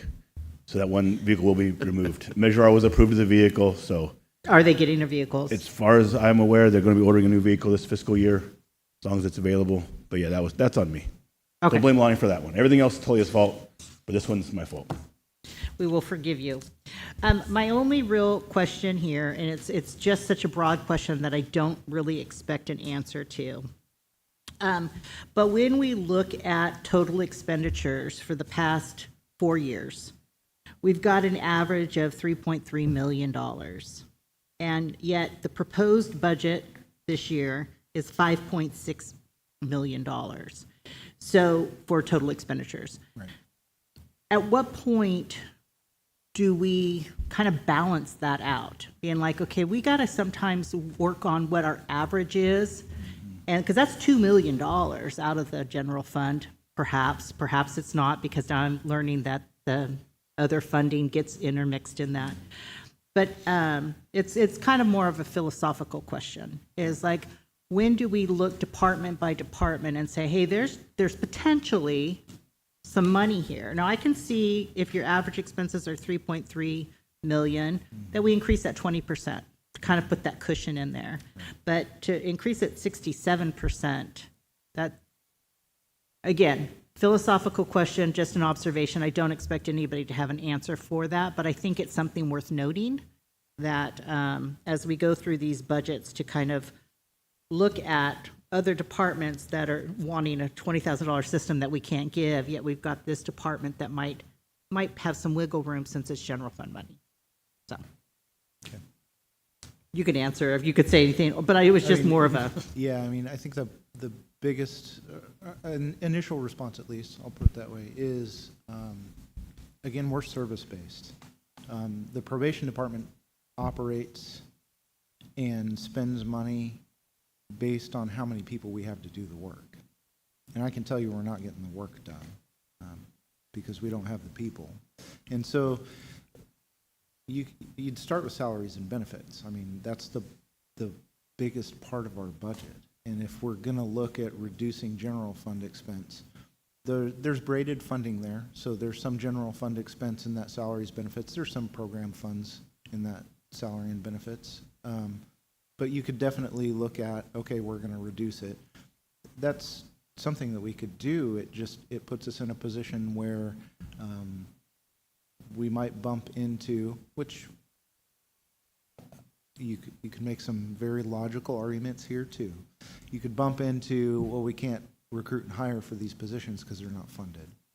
And so that's a decision that we have to make, budget team, county board, ultimately, how do we want to approach that? If we've got these vacancies, which we've always struggled with, I can think of maybe a couple minutes one time where my department was fully staffed in the last 11 years.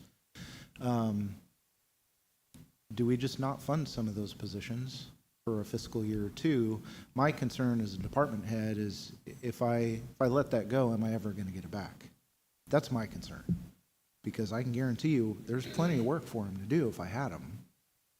And if I let that funding go, I know the struggle that we're in. I know that there's not enough money to go around. And for my department to do what we need to do, I need that level of funding to get that level of staffing to provide that level of service. If I cut the funding because I don't anticipate the staff, am I going to get it when I can get the people? So, more philosophical question. No, I know. I like philosophical conversations, so I appreciate it. Thank you. Can I ask one more? Yep. Along those lines, if I could kind of tag on to Supervisor Starkey, and maybe this is question for both of you. Asking that philosophical question, you know, in the past few years, it's been this much, and now we're budgeting for this much. Would it be more honest, accurate, maybe, to delete those project funds out of that philosophical question if you were going to evaluate the department? So what I'm hearing you asking is, in a nutshell, you're saying, can we see like the general fund portion of his budget versus the funded portion of his budget? That's kind of what you're saying. Because like, if you look at the bottom line, there definitely is an increase in the expenses. The offsetting of revenue, it looks like it's going to be about, and this isn't, you know, I don't throw these numbers around lightly, but around $500,000 increase to the general fund. Even though we do see a much larger increase to the expenditures. So I know it's something that Lonnie has provided, or staff's provided before in the budget meetings. We'll ask, can we get these broken out? Hopefully in our new system, we can get a little cleaner version, but I think it would be possible. I think Lonnie probably has that information to some degree. Because I know Mr. Lopez asks for it every year. Like, hey, can we see what's tied to your funding sources and what's tied to the general fund? Because Lonnie's budget it's probably one of the more complex one as far as how you have integrated non-general fund and general fund we deal with. And there's a lot of funding sources out there involving probation, especially juvenile probation. And so that would probably be something the board might want to see, that it does exist, maybe polished up a little bit, but have that breakdown of non-general fund versus the general fund draw. It would probably give you a better look at, because again, you're asking pertinent questions, very, very solid questions, but, oh, this is this grant, it's moved over here, it's like, okay, but we're still trying to get the root of what's the cost and what's the budget for, and how much of that is, like, if you're talking about any kind of reduction, obviously we wouldn't be reducing grant funding, so we don't want to talk about that as much, but if there was a shift in general fund dollars, where would they come from, what would it look like? So it's probably better answered if we get you a breakdown of the expenditures and revenues of general fund versus non-general fund. Right, and that's kind of what That'd be I'm nice. picking up. That would help, yeah. Yeah, I mean, in just big picture, not line by line by any means, but the very beginning of the presentation, you know, if you go back and look at some of those first slides, total cost, net county cost, general fund essentially, is $2.846 million for my department. And then it's broken down, the next two slides on there, you can see it broken down between the 244 budget and 243 budget. It's pulling apart those different things to give you, out of that number, what's funding what. And you know, the way we pull that off at the end of the day is time studies. It's my staff sitting down and documenting day by day, some quarter hour by quarter hour, essentially, what work they're doing and what that can be billed to. And so in any given day, we're pulling down general fund money along with, you know, 5 other program funds to have that person do that work for that day. You know, it depends on what category somebody's in. If they're felony probation, we bill that off to CalEMA 678. If they're a PRCS offender or a 19-9 offender, we're billing that off, whether it's, you know, officers meeting with them in the office or sitting in court, we're billing that off to 109. If it's a juvenile officer sitting down, and juvenile gets more complicated, like Clint said, because there's even more funding sources, and they're doing a very specific case management piece for that one kid, it's billed to 163 versus, you know, 1914 or a JJCPA YOBAG, things like that. And so that's how we try and pull all of those together and be able to fund a lot of the activities we do. So it's doable to be able to try and break that down.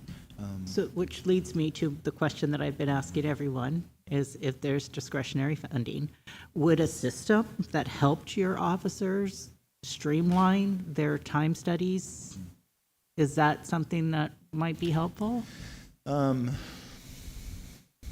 Yes, I mean, I think that's a question that you have 58 counties struggling with in California, probably plus across the nation, because I'm sure we're not the only place. No, that does it. I recall when I was a probation officer in Sonoma County, I don't know if you guys all know that, but Gosh, I bring it up every you time. remember time But the studies. time studies is a big deal, It's you a know? huge deal.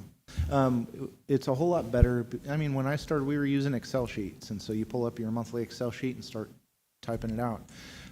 We got rolled over to the electronic time card system for the county, and now the time studies are tied to your time, and so it'll pop up and say, hey, you still have 2 hours that are unallocated for the day, what did you do? And so you have to go in and do that.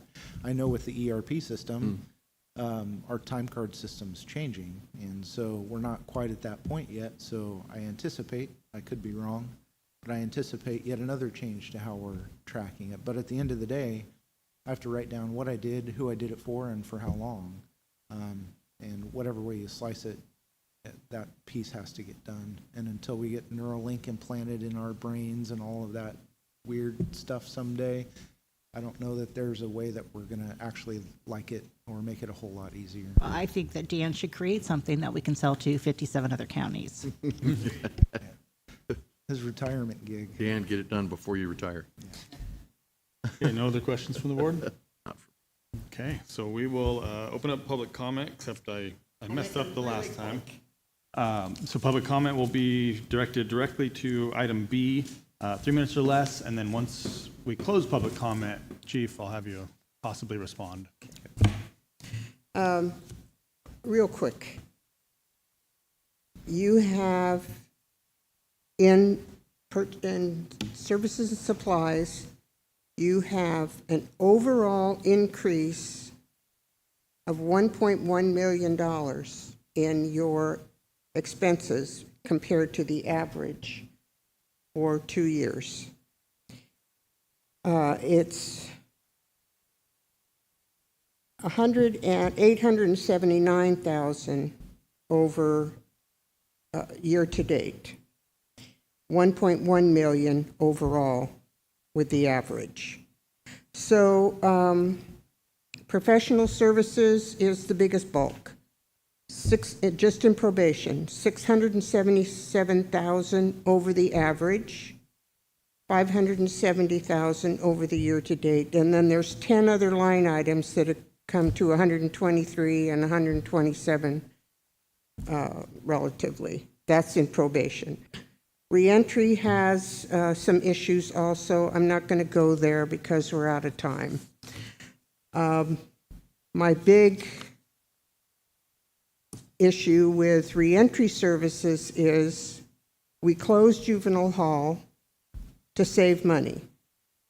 We are spending, total expenses are $366,000 greater than year to date for the expense. You've year to date 1.4 million, you're budgeting 1.8 million. Your probation had $2 million year to date in total expenses over the year to date and over the average for 2 years. So I made a little note for myself. It's a grossly padded budget, and I know what you're doing because I've been a budget analyst for 50 years, so I know how to work budgets and grants. And you take all the professional services and you distribute them where you can. So that's why I look at the whole pocket instead of each individual line. I could spend all of my analysis time on probation and it wouldn't be enough. Okay, any other public comment?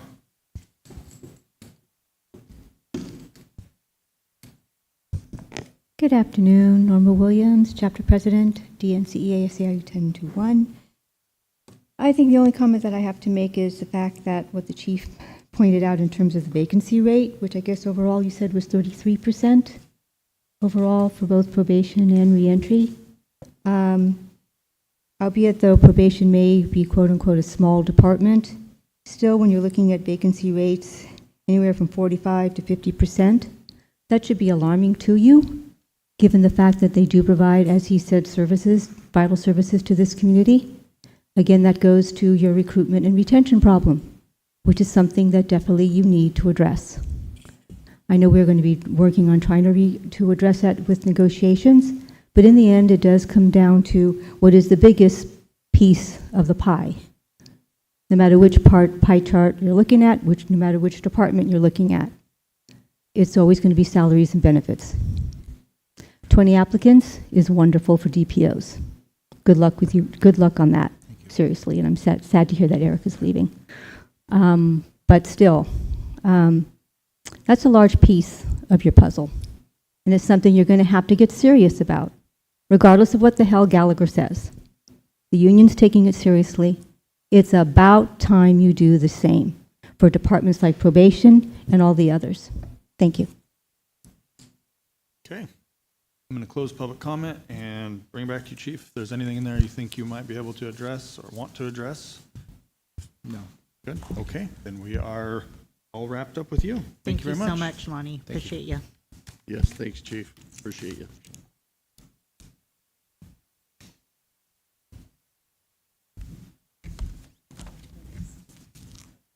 And that brings us next to our item C, clerk recorder budget.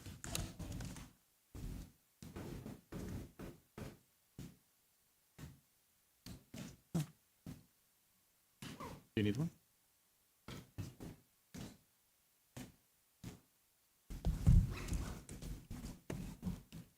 Don't need a break? No.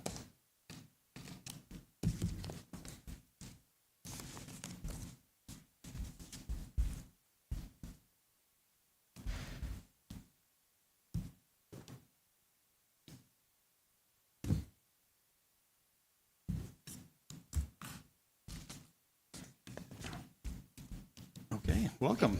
Hi. If there's anything you'd like to lead off with or start with, or we could just open it up for any questions, however you'd like to go about it.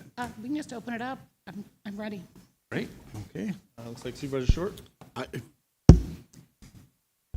going to steal Supervisor Starkey's thunder a little bit here. She reminded me that last year you asked for space. And I was going to kind of wonder if there's been any progress or any kind of attempted movement toward investigating where you may expand to or trade or go to or anything like that.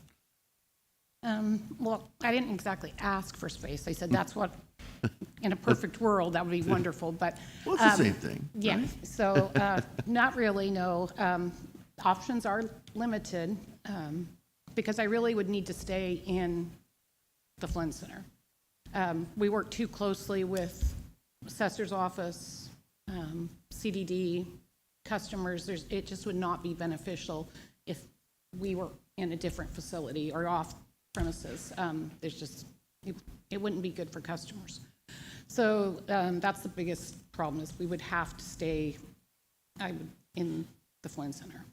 And the room is what's here is here unless we want to do an add-on. You wouldn't be in favor of moving Barb to the basement? A third story. Yeah. That would be wonderful. I've been upstairs up there. That would make it great. Yeah, that's true. Well, I think that it's a fair thing, and I think when we need to look at space, I mean, we did it recently with the district attorney's office and probation, right? We did a feasibility study for $48,000. I think that we have to look at our departments and the space that they need in order to provide the effective services for the community. So whether that means somehow putting into this year's budget, and I don't know how that works. I don't know if that would be a capital improvement item, if that gets budgeted someplace else, but it is something that perhaps we look at the arts and crafts building. I don't know what it's called. What's it called? Manual arts.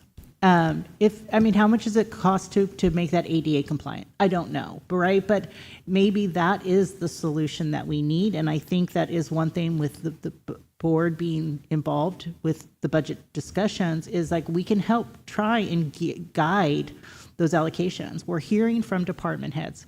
We want to make sure that you are all providing the best possible services in a comfortable space and in the environment that needs to happen. So if I were to be able to, I would want that on that list of potential things that we work at, whether it be a feasibility study or if it's just we start looking at how we can use that space up there, make it ADA compliant in order for that to be accessible, maybe not for you, but for some other, maybe the board of supervisors moves there and you move upstairs, something. But to relook at the needs. The Flynn Center was remodeled in 2000, I believe, so that's 25 years that we've been here. 25 years, departments grow, departments shrink, And we need to make sure that we're looking at that. So if I were to have a wish list myself, it would be to reassess the needs of the departments that are currently in this. I don't know if Clint, I know I should be really formal and say auditor, controller, Shad, but I mean, I don't know if he has enough space. I don't know if Barbara has enough space. And so those are just things that I think it's time for us to maybe reassess and look at, are we meeting the needs of our departments? So thank you for bringing it up, Supervisor Short, because it is a concern of mine. And the public as well. You know, when we have elections going, you have people that can't get in the office to get a birth certificate because, you know, everybody's in there voting. And when you have people in there voting or getting birth certificates, people that want to get in there to vote, or vice versa. So it's the public, it affects the public as well. Yeah, good, thank you. I mean, so like some sort of assessment, some sort of formalized feasibility, something needs to happen so that we are actually acting upon some of this stuff. So that's going to be my pitch for that. With regard to elections, I don't have a ton of questions for you, I'm sorry. I know, so, but I do want to ask my standards. How many employees are budgeted for the elections and how many are you have filled? Myself and one employee who I do not have. We just made an offer, and I was told I think they accepted, so we should have that position filled shortly. Perfect. Okay. And that, but then when we get to the county clerk, you have more employees? Yes. Because I see sometimes people working in there. Okay. Then the other question that I have, because it shows that the election services, it's under your revenue. My question is why we don't budget anything for this year, because this goes into 2026, and I believe there's an election in 2026. In June and in November. Okay. But November will be. So why didn't we budget anything revenue-wise for that? Election services, we only collect services on the November election when all the special districts go to election, and I bill them if they, and most of them do not go to election in June or have anything unless they absolutely have to, because it's extra money for them. But so election services is always on the November election. So that's your special, your fair, your, Parks and Rec Board, it's those things. And then you just bill them, from what I recall, just their actual services or what the estimated cost is for your office to put them on the ballot to do that. Their share, yeah. Okay, all right. That was my only question for elections. Yep, but nope, I lied. The primary election, we have 145. Is that because just explain to me what that is. I'm a little confused why it's a outgoing expense every other year. Is it because that's just the expense to have the election? Yes, like for printing ballots, not the postage, but the envelopes, all of the costs, so all the advertising that we have to do, the notices, we have to go in the paper, everything like that. Everything associated with the election other than labor, staff time. Okay.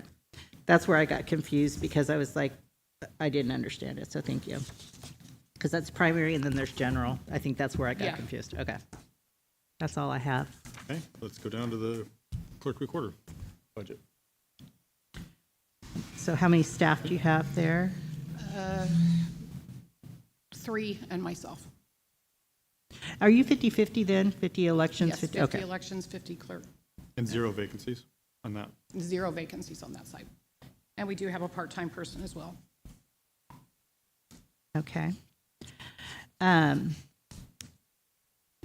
The HVAC, it's probably silly, but was there a reason why it was requested but not fulfilled? It was fulfilled.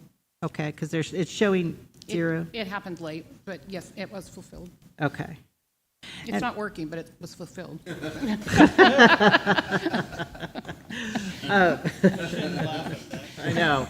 Are you cold, or are you cold or hot? Which one are you? Depends on the time of year. Okay, Yeah. all right. But I also noticed another department put in the HVAC system. So what I'm curious to know, and it's maybe not a question for you, but maybe the budget team as a whole, if there is a repair that happens within an office, let's say, auditor controller Shad had some flooring put in this last year, which looks lovely and wonderful. Whose budget does that come out of? Does it come out of the auditor controller, or does it come out of capital improvement or deferred maintenance? So the smaller projects, like a flooring project, would come out of, I would budget for that and have to pay for that to the building maintenance. Any large ticket items would be capital improvements, so $50,000 or more with a lifespan of 5 years, kind of one of our triggers there. But the smaller projects, we should be budgeting for those. And then So where would the HVAC fit into that? for who's off, it'd be in the 4, so for elections or clerk recorder. It was the clerk recorder, yeah. Yep, so that would be, It's under fixed assets, but does it come out of her budget, or does it come out of? no, that'd be her budget, she'd It was budget for that. my budget. Okay, Because so let's say, for example, we budgeted in building maintenance. We still want to remove that out of that budget unit because we wouldn't want, say, my HVAC system to be calculated in the building maintenance cost for their cost plan charges to the whole county. So, for example, we wouldn't want Elisa's getting her HVAC system caught in Alan's budget, building maintenance budget, and costing that out, say, to Health Human Services or to Sheriff, everybody else, because that's specific to her budget unit. So we try and identify those as much as possible. So we don't want to include those in charges to people that shouldn't be being charged for those. well, since you brought up cost plan, and again, just a general question, because I know Alicia's budget for the clerk recorder has a cost plan of $57,000, and that's 2 years ago's charges. Correct. Okay. Yeah, it's a rolling number from year prior to the year next. Yeah. Is that ever going to change, or is that a good system? That's the good system. That's what the whole state does. Every Okay. county has it. So Yeah, you and we have to have that in place. We have to have that in place and be audited every year by the state and approved, so we can charge it to all of our departments, even the non-general fund and our grants, to recoup our costs. If we didn't have that in place, we wouldn't have an approved allocation or billing, more or less, invoicing to some degree.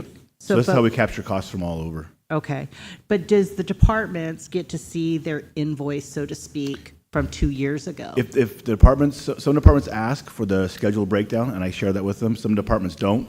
Okay. We discuss it, like I said, it's vetted pretty thoroughly, but I can give it to any department that wants to see it. Several years ago, we hired on an external firm to take care of it. And so we've hired a consultant on the last couple of years, and they've been working through the process, and then we go through the state every year for an audit, and they have to approve our charges. Okay.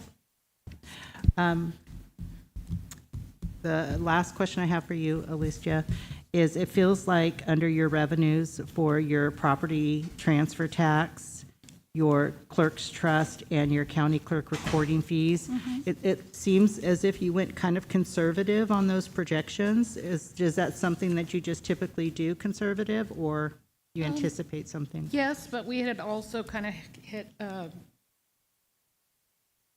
sales were a little down, homes weren't really moving, transfer tax seemed to be down a little bit, but it seems to be bouncing back a little bit, so we were surprised. We had actually also a couple of large transactions that happened that helped. Okay. All right, appreciate you as always. Okay, no other questions? I forgot to ask my one question. If we have discretionary funding at the end of the year, that somehow we magically are able to make decisions that help out departments, is there anything that your department would like to have us consider? And we talked about it, but I will say, space really is important. I don't know, and anyone's welcome to come take a look at my office that would like. It's small. And it's mainly at election time, but also, we're the keeper of records, and we have books over here, we have stuff in storage, and these records are, very important, vital documents that are over 100 years old, some of them, and it's, they're strung all over the place, and it really would be nice to have just more space. That would be if it was my dream, Christmas wish list, it would just be to have enough space. At election time, you see us moving from over there, we're in the closed session room, we're even in here, you know, when we're doing maintenance, the preventative maintenance on the machines, and we're in here. So it's, you know, it really would save time also if we were not moving stuff all over the place and trying to find somewhere to work on our stuff and be able to just stay there. But it really is, it would be space. Just, Okay. you know, more space to be able to get our work done and not feel like we're in the way. Okay. Okay. So it'll be my hope that we could, at some point, give some direction to at least start that conversation. It So, would be nice. thank you. I will open up for public comment, and then after we close public comment, if you feel there's anything you can address, that would be great. Is there any public comment? Okay, seeing no public comment, then thank you so much. Thank you. Okay, item D, treasurer tax collector.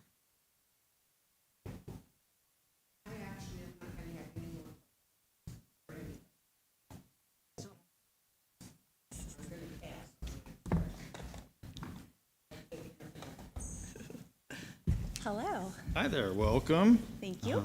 There's anything you'd like to start out with? Otherwise, we'll just open up for questions. Nope, I'm easy. I think I have an easy budget, so fire away. Okay, we'll get started here. Who'd like to lead it off? So we'll start treasurer, 1, 2, 3. Okay. How many people are allotted and how many people filled? Myself is partial for the treasury. I have one employee 100% funded for the treasury, and then my assistant's partially funded for the treasury, and I'm fully funded. So you're each 50/50 in two different budgets? We're not exactly 50/50, or 75/10, 60/40, yeah, with the 3. All right, that's fair enough. Yeah. Okay. I don't have any real questions. I just want to comment on the fact that there's certain budgets where the variance is so incredibly, you know, you just see like huge variances. In your particular budget, it's been consistent. Your actuals, your 4-year actuals are very consistent with what you're requesting now. So I just want to kind of compliment you on that. Oh, thank you. That, you know, I mean, it's just steady, slow and steady wins the race in some respects. I understand Right. not all departments can do that. Right. Do you anticipate in your salary, your payroll, any kind of big things, anybody retiring, any? No, it just would be my assistant and myself, and, well, the gal that does the treasury, I think she's talking about retiring. Yeah, tell her she can't. I know. Her husband retired, so now she's anxious to do the same, but we'll see when she decides. Hopefully she'll give me enough Because time it's for my that. understanding when you guys are preparing your budgets, that you have to kind of anticipate some of those expenses that could happen. Yes, and I did do that, assuming that maybe she would retire at the end of the year. I did ask the auditor to maybe calculate some vacation payout, if I'm not mistaken, on hers. I haven't heard from her that that's 100% going to happen, so we'll, and if it does, you know, I'll have some salary savings there, because she's definitely a tenured employee, so Yeah, be a little bit less at the end of the year. that's all I had for treasurer. Okay, none on treasurer, which one? Tax collector. Yes, lead us off with staffing and vacancies there. I have my assistant, partial, myself, partial, my treasury lady, I give her a little bit towards it too, because she helps answer phones, and then my county collections employee, I give her a partial. So we're just kind of blended. So there's 4 of us total, and we're all just, No vacancies. no vacancies at all. My Perfect. apologies, no. Any questions on the tax collector budget? You have them? Just a couple. Sure. On 20230, professional services, there's kind of an increase from around $6,000, which seems in line for the past few years, and now we're asking, or we're budgeting 31,000. Right. With the transient occupancy tax program that we have now was something Dan created for us. and he doesn't want to have to maintain that after he retires. It's an Access database. It works great, I'm sad to say, but we do have the ability to get the module through our Megabyte program. They have a TOT module, so that was $25,000. So I included that in the professional services, but I did increase my revenue line for the, let's see, I believe it was the tax collector trust revenue line. I increased that by $19,100 to help offset the cost of that, plus our TOT went up about $300,000. So I feel like I had enough to compensate for the extra $5 I needed. That's impressive. That's an impressive gain. Yeah. Yeah, that was my other question, was the revenue line. So thank you very much. Sure. Barbara, for being here to answer questions for us. We appreciate it. The TOT, which I've never sat about, right? But we, year-to-date, which obviously can change, was close to Yes. 800,000. You're anticipating we're going to get a lot more visitors next year. What's that based off of? Well, I will say for the actual 24-25, the latest report I have is 757,000. We haven't closed out the 24-25, and I just did some calculations. And when I post that payment, probably in 2 weeks, or the auditor, excuse me, will have revenue of about 1.1 million. Wow. And so my assumption for the 1 million for 25-26, I think is pretty darn close. We haven't seen a huge influx of new accounts, but we're just a tourist destination. I think we're popular. I think the cost of the rentals have increased a little bit, just the average daily cost. It's just amazing how much So is the it's increasing. TOT, what percentage is it? I don't stay here locally. But so like what percentage do people pay when they go to a? For vacation rentals and hotels in Del Norte County, it's 10%, but 8% is Del Norte County's revenue, 2% goes to the harbor. Right, okay. Yeah, so we're 8% to general Can fund. I ask a question while you're on that subject? Sure. Is there anything within the vote that was taken that says we have to give that percentage to the harbor?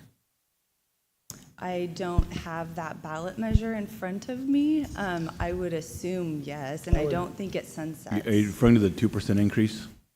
Yep, in that measure, they're required to house the money with the treasury, and then they have a system that they draw down the funds through me from. Oh, are you asking about funding it or asking The about? 2%? Is it specifically, is it to the point where we couldn't take back that allocation?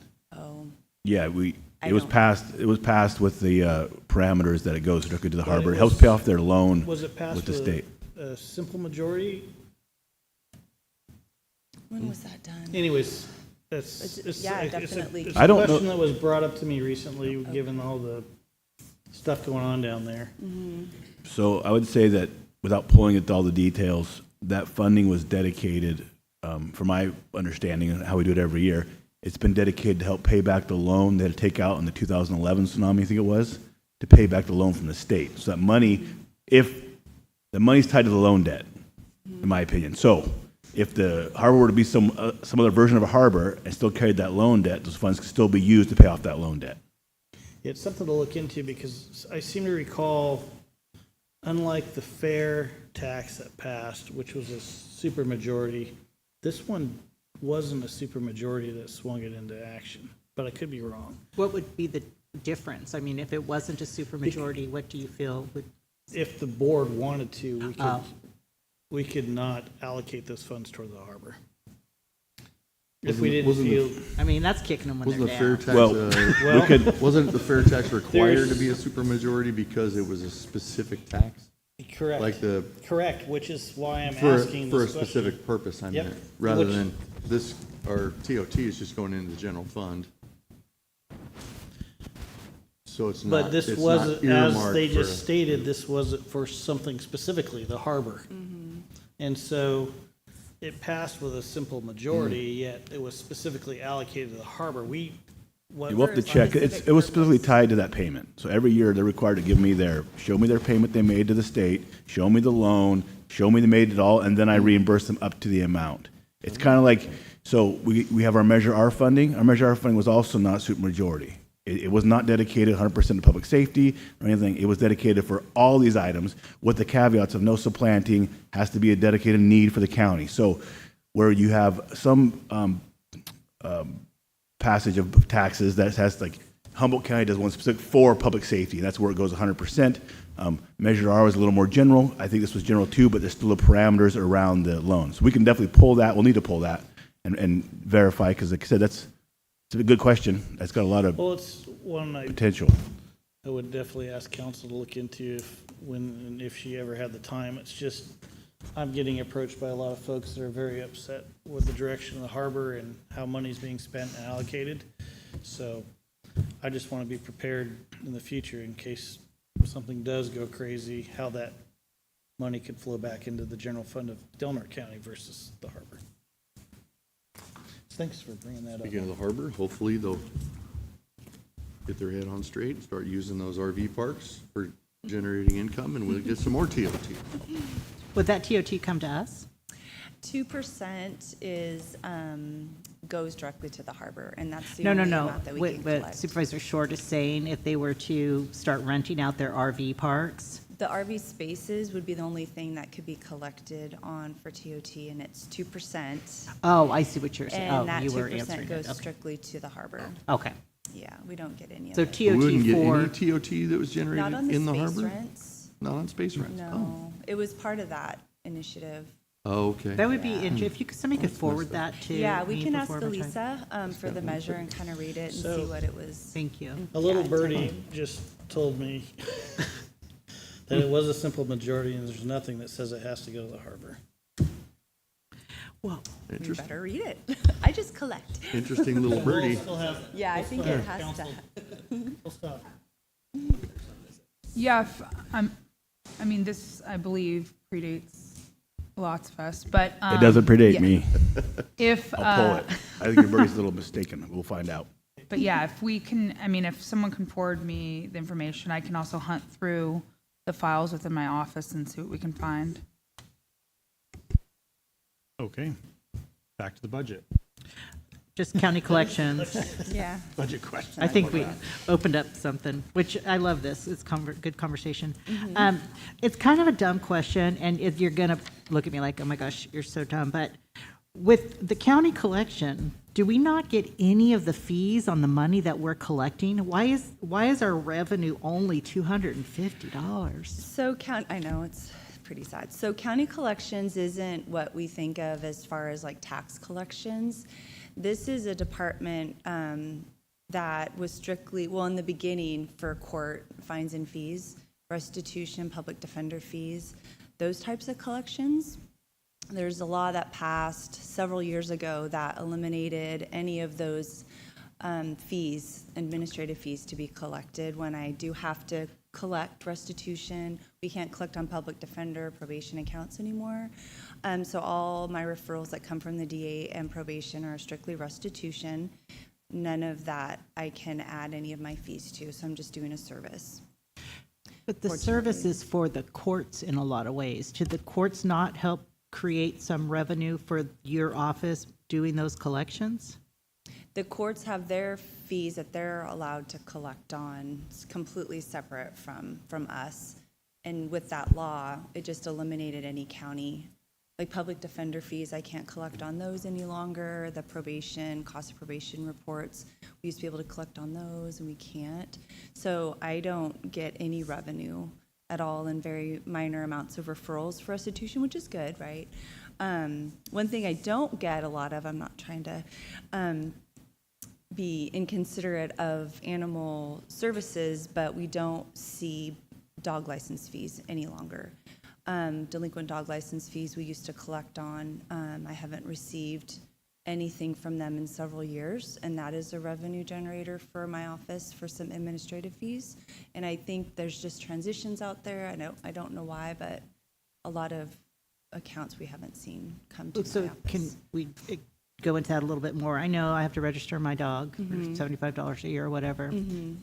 Because I pay it and you don't have to collect from me, Right. that just goes straight to animal services. Yes. If I'm delinquent and you have to send me a delinquency notice, then you should get a portion of that administratively Yes. fee. Okay. Yeah, annually, I used to get 150, 200 accounts to collect on, and I would be able to tack on my fee on top of the dog license fee and the late fee that would go to animal services. So that's why my admin fees do look a lot lower than in the past, even more so. Oh, I'm not judging, but that's But- a, you know, that, since we did that switch, right, we took it out of agriculture and put it with the sheriff's department. Some things might have gotten lost in that transition. So I think it's worthwhile for us to kind of talk to them and see. Yeah, you might ask them, because they're going to project their revenue, you know, based on collections. Well, if it doesn't come to my office, we do get a lot of collections through my office for those, so it might be a good thing. It could just be a programming too. I mean, I know they have a new program that And I they're do working believe they through, just so- recently tried to do all this online too. Yeah. Where you can pay online now, so.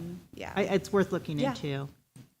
And then my final question, which I've asked everybody, Yeah. is we have this big pot of money of, you know, $50,000, I'm going down, at the end, and it's some discretionary stuff that the board gets brought to and says, okay, we've got this much, how do you want to allocate it? Is there anything within your 3 departments or your 3 sub-departments that you can think that we need to know about, that we need to help you provide better services to the community? I feel great about our office. You know, we're a small office. I feel bad telling you this, but I have a lot of room in my office. Well, perhaps a switch is necessary. If we remodeled across the hall. I could get for some. I feel terrible that I do have plenty of room in my office.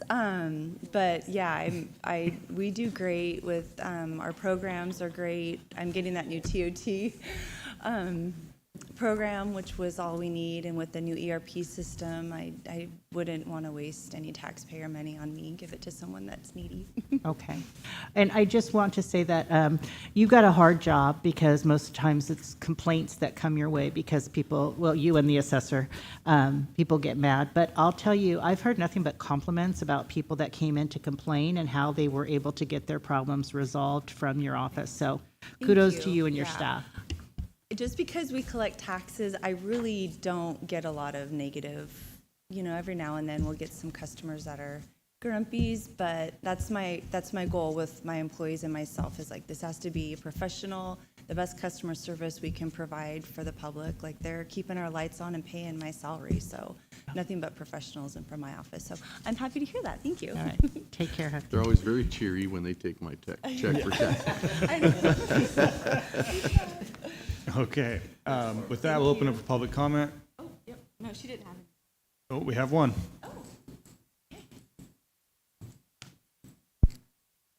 Norma again with the union. Obviously, TOT is a very popular subject all of a sudden. That's nice to hear.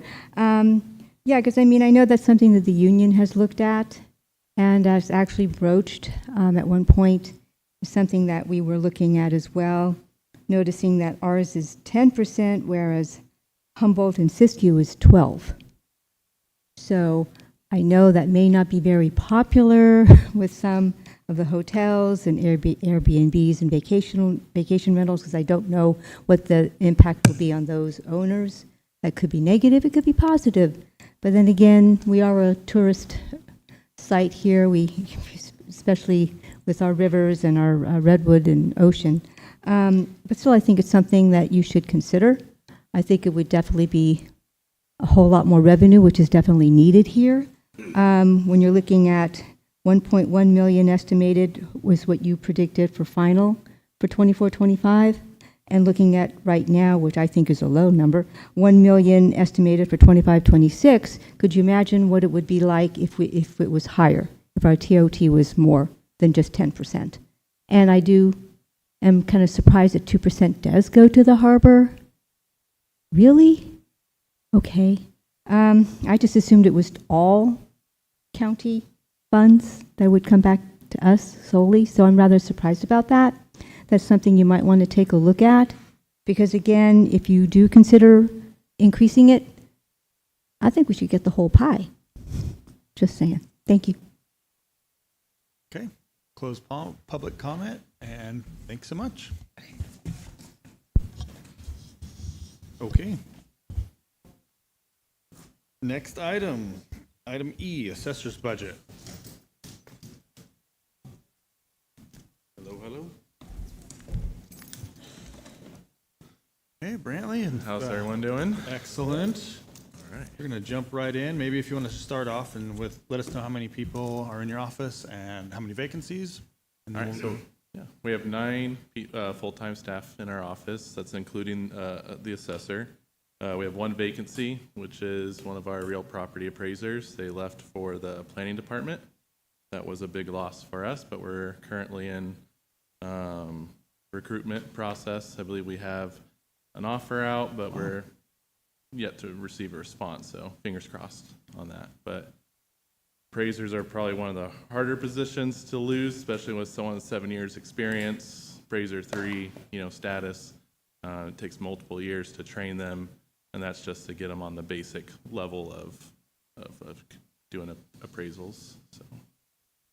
On a positive note, I heard she's just really a great planner. Yes, I am not surprised for that. So definitely not surprised. So we'll bring it back to questions. Stark, you want to start us off? Well, Do you have any? I'm going to just be completely honest. I sent department heads kind of what I would be asking and stuff like that. And Mrs. Perry provided me 7 pages of my answers. So I don't necessarily have any questions with regard to that because everything was answered. However, I've got to come up with one because I think this is a trial run for you, right? To see how you do under pressure in the public. No, I really appreciate you, Brantley. Less nerve-wracking than some of the appeals. So. Right, right. This is easy. All right, I'm going to come up with one, and that is the supplemental admin. Mm-hmm. I'm going to match your answer with what Jennifer told me in the email. Well, I have her answer here. Oh, you do? Shoot.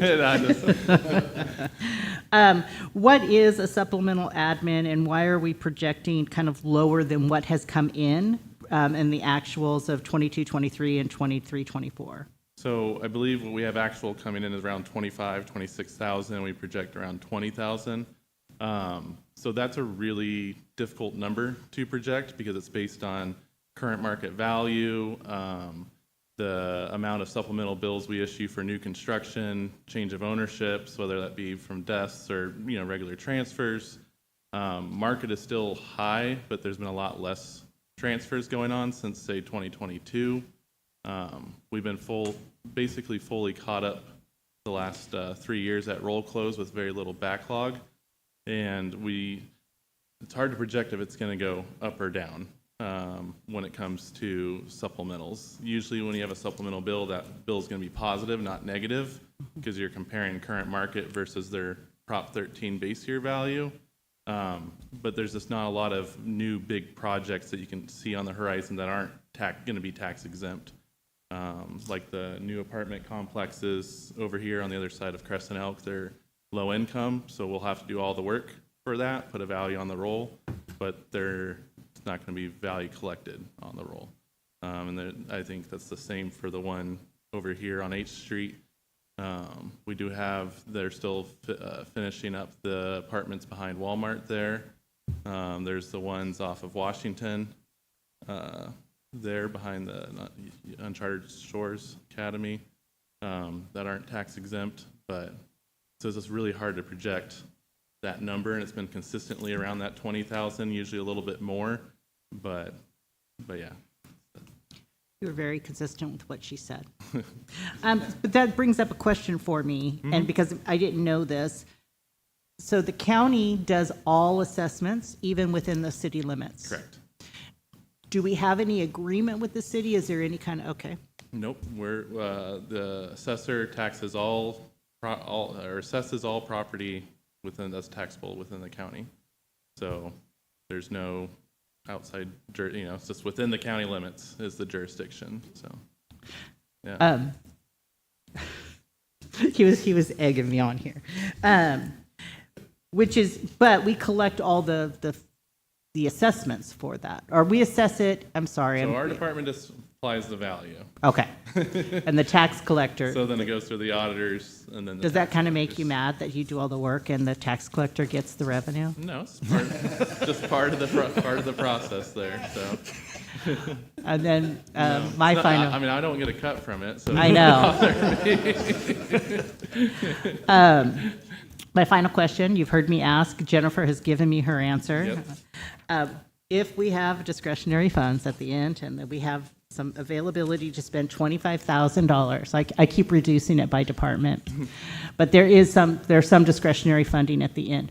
What is it that the assessor needs to be able to provide better services for the community and make it easier for staff to get their job done? But we don't want a Jennifer answer, we want a Brantley answer? Is that what you're getting at? Yeah, and pizzas on Fridays don't work. I mean, I have her answers as well. So in regards to one of the bigger ticket items, and this, I'm just going to reiterate what she said, because it's the same needs, is we have about a little less than 20,000 hard copy files of real property, personal property, and we do have a system that's electronic, that's just basically values, some characteristics, but all the information's in those hard copy files.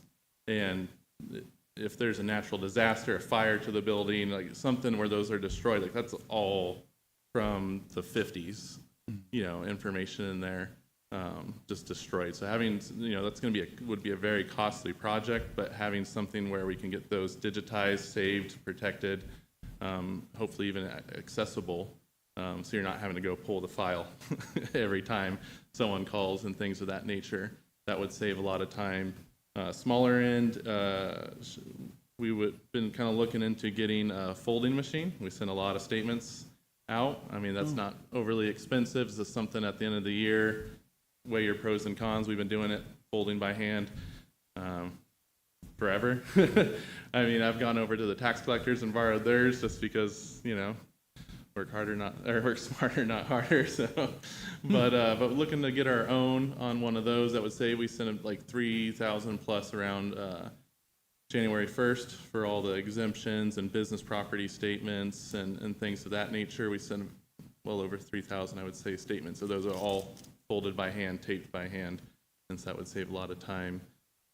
Also, I think there was two more things here. iPads. Yes, the iPads for the appraisers out in the field. Right now, it's just we take the paper files with us in the field. We don't really know with those paper files if maybe they have a homeowner's exemption on file, or maybe if they're, they can qualify for one, or a disabled veterans exemption. Like, you don't really have that information readily available to you on when you're out there interviewing, the homeowners and whatnot. So having an iPad and maybe being able to diagram the home on the iPad instead of sketching it on the folder would be useful as well.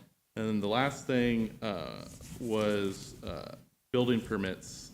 Right now we receive them all carbon copies from the planning department, and we've talked about it in the past, and it's not something that could probably be done now, soon, because of the all the stuff with the auditors going on right now, but in the future, it'd be nice to maybe have something where those would come over electronically and the plans and things like that. So maybe a home-built system, or I think they've looked at it in the past of doing a system for their permits, but.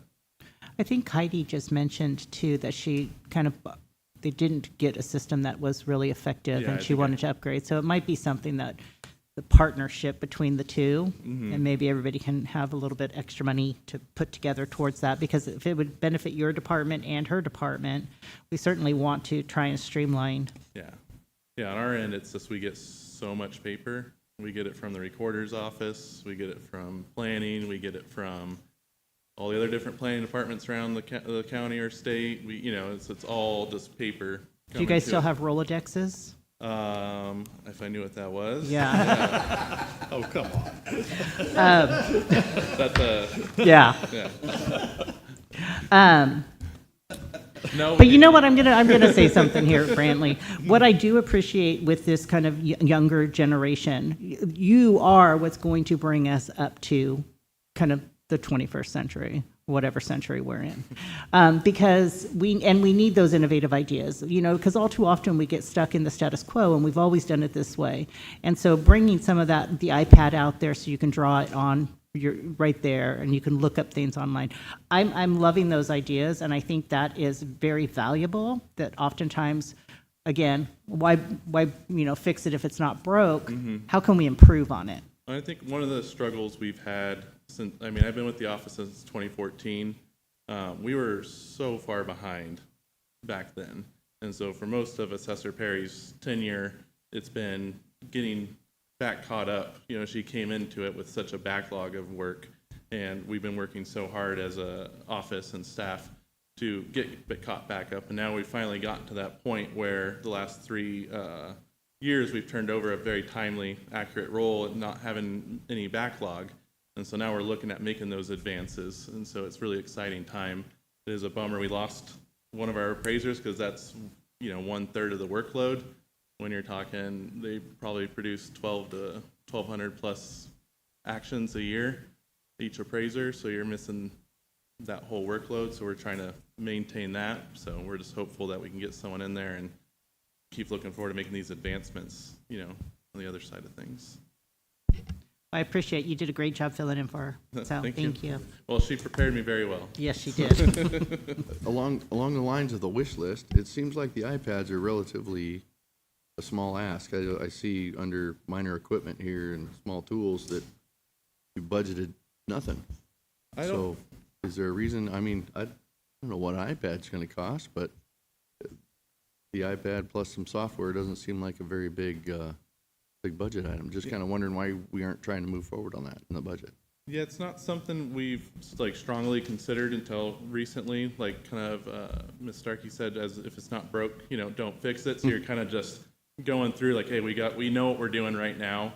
Anytime you make changes to your procedures, or it just slows you down at first. And so it is something I know we're going to look at going forward. It's one of our wish list items. Just not this year. Yeah. Okay. Right on. Great. I'll open it up for public comment. Seeing none, I'll close it. I would just like to add, my office and the assessor's office we've been working together on a couple of things that will be coming forward to the board. One of them will be looking at our low-value ordinance, and I think that'll help make some of the work that's done in their office a lot more efficient, because the way that it's done right now, it's a lot of kind of useless work that's being done. So we've been working together to try to help with the efficiency. So yeah, just so you guys are aware. Okay. Anything else? All right. Thank you, Brantley. All right. Thank you. Thanks, Brant. Enjoy the rest of your day.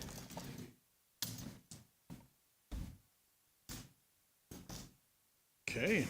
Our next item, item F, Human Resource and Risk Management Budget.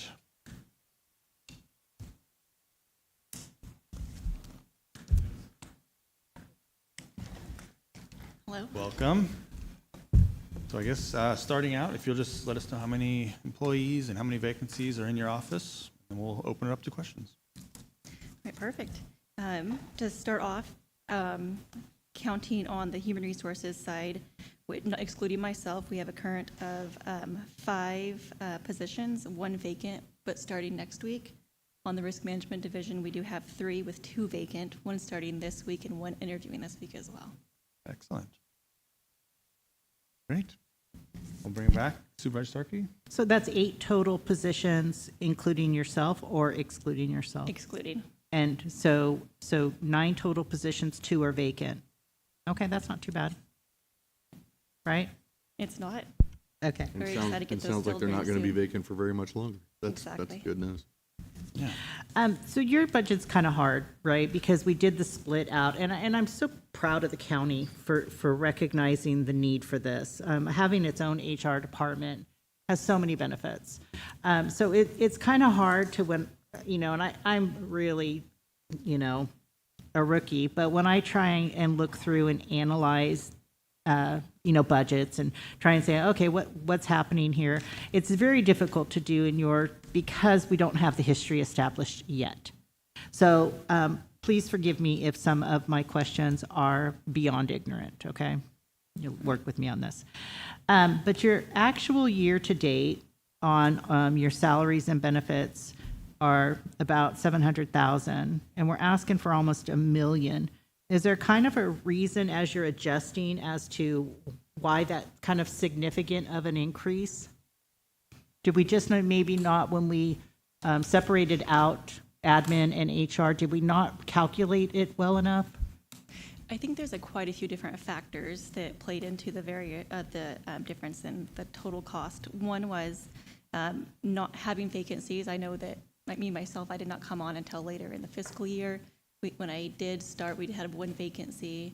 I also reclassed a position to a higher position, compensation-wise.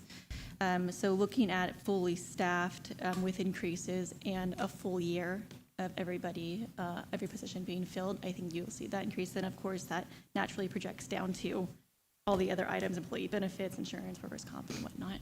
Okay. Then under books and subscriptions, 20227, it looks as if, I think I've already answered this as soon as I say it, but it looks as if the department request was 49,000, but it looks like they switched it down to data processing for 46,000. So as you asked for it under that line item, and when you met with the budget team, they're like, actually, you need to put it over there. Absolutely. We met and reviewed each line item that was within that account and realigned it to the appropriate line to make sure that we were including, subscriptions where they needed to be, actual data processing versus anything else that may fall under a different item.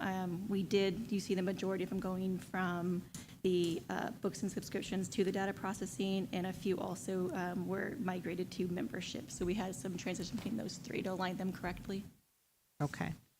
And then really my final question is maybe for Neil and the budget team, is that when we start looking at that interfund cost plan, and I know it's probably going to be crazy, but is that the last 2 years ago, is that going to be charged to admin, or are we going to try and break out some of that cost plan and put that toward the new HR department? Currently, it's going to be through admin. It's going to be really difficult to break it up because we don't base it on, it's on actions. So we can work with it a little bit, but without the history, we're not seeing much this year. Now, next fiscal year, we'll have the history of the separation. You'll see a reduction in admins. You'll see an increase in HRs, but we don't have the history now to kind of pull that apart. Okay. That is all my questions for your budget, but then I want to ask the magical question unless Supervisor Short or just Howard has something. I did have a couple of them written down, but Clint seemed to answer them in the past sessions. I had 20289, a pre-employment costs written down, and what was the reason for the department asking for 5,000 and only getting 2,550? He kind of explained that in a previous session, how the department asked, how it's derived, and how the budgeted item gets put there by discussions from you. So unless you have anything to say about the pre-employment costs or why you wanted it less than 5,000, I don't really have a question for you there.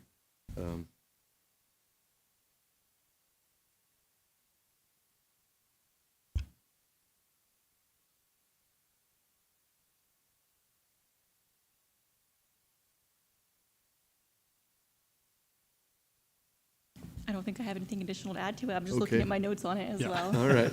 Yeah, and the travel and training, it's up by $5,000, but I think you answered that by saying, hey, we're bringing on new people, and we're going to need some travel and training to go along with that. So, absolutely, and that's kind of a combination of having new team members come into the department and want to make sure they are provided the tools and resources they need to be successful. Also, we're really working on creating functional areas of expertise in our department. So if there's a certain position that's focused on recruitment or OSHA or HRIS, we want to make sure we provide additional training in that expert area. So we have staff that's really has that expertise to provide focus and momentum in the department. In addition, we are also looking at creating our training program for county-wide, so we're going to be able to have funding available to be able to host countywide trainings as well. Excellent. I am very happy that you are on board with us. Carrie, you've done an excellent job for us so far. I'm very happy that you decided to accept our offer. Well, thank you. I appreciate the opportunity. Well, and what the Darren and I have the luxury of sitting on one of the TAC committees with Carrie.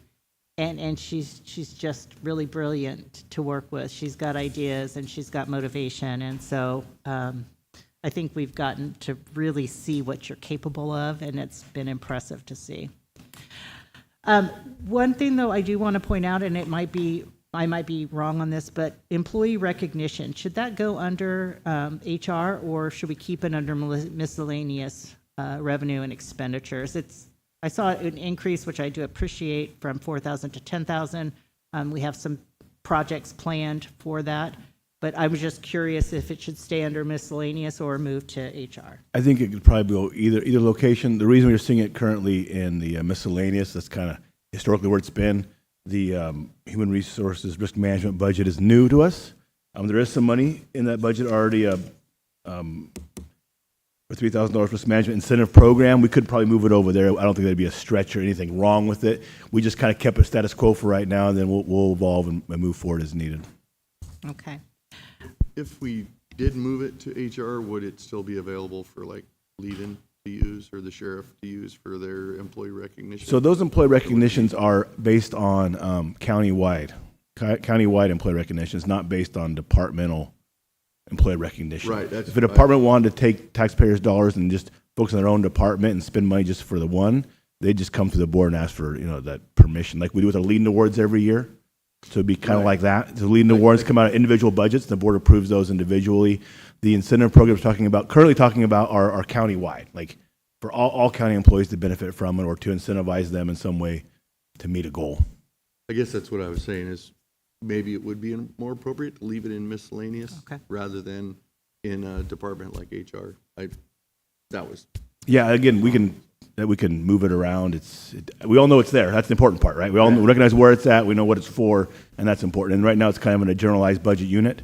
If we wanted to make a change and move that to HR specifically, I don't see a problem with that. But again, it's kind of, we can work through anything. Final question? My final question is, we have $10,000 left over. Wow, you can only give it to everybody. Because it went from 50 to 25. I know, it was 100,000 when I started, but everybody's accounted for it. No. If we have any discretionary spending left over and the budget teams comes to us and say, here, we can allocate this pot of money and these were all the requests that came in, is there something that your department needs that would cause you to have easier work, but that is more beneficial and for efficiency for all the other departments who rely on you? I think it's a hard question to answer because we are right in the middle of developing and truly not knowing what that looks like at the end product. But one thing I think we consistently run into, and I think that you've heard it over and over today, is really spacing. We have a lot of programs that we are currently developing and trying to figure out how do we execute these, how do we get those developed, and part of it is recruitment, retention, recognition, training programs, improving the employee experience. How do we do these items? And looking at, okay, well, we want to have this type of training, we want to have this type of event, we want to have these types of meetings, exams, various opportunities. Going to the new ERP system, the human resources portion of that, come January 2026, there's going to be more need to have available workstations to be able to not just train, but access employee self-service portals, and not having a dedicated space. Even just this week, we did have, we're scheduling exams for certain recruitment positions, and we don't have enough space to sit them all down to take these exams.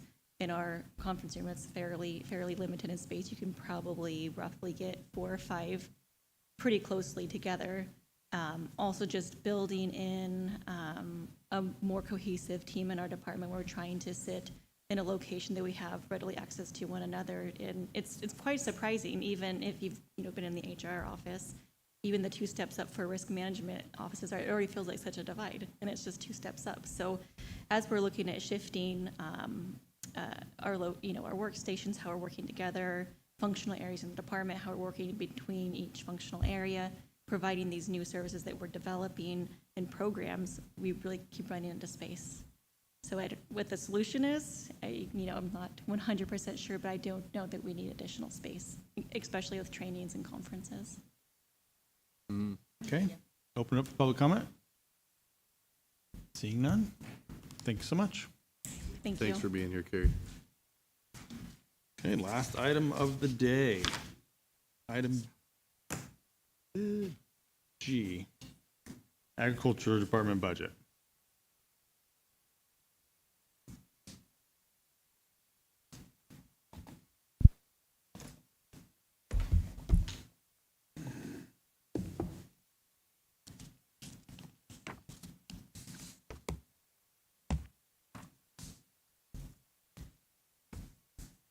Good afternoon. Welcome.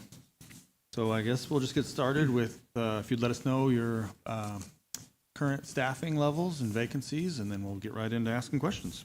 Sure, we are currently at 5 full-time staff members with 1 part-time, and that represents being fully staffed for us. Wow, no vacancies. Nice. Excellent. Okay.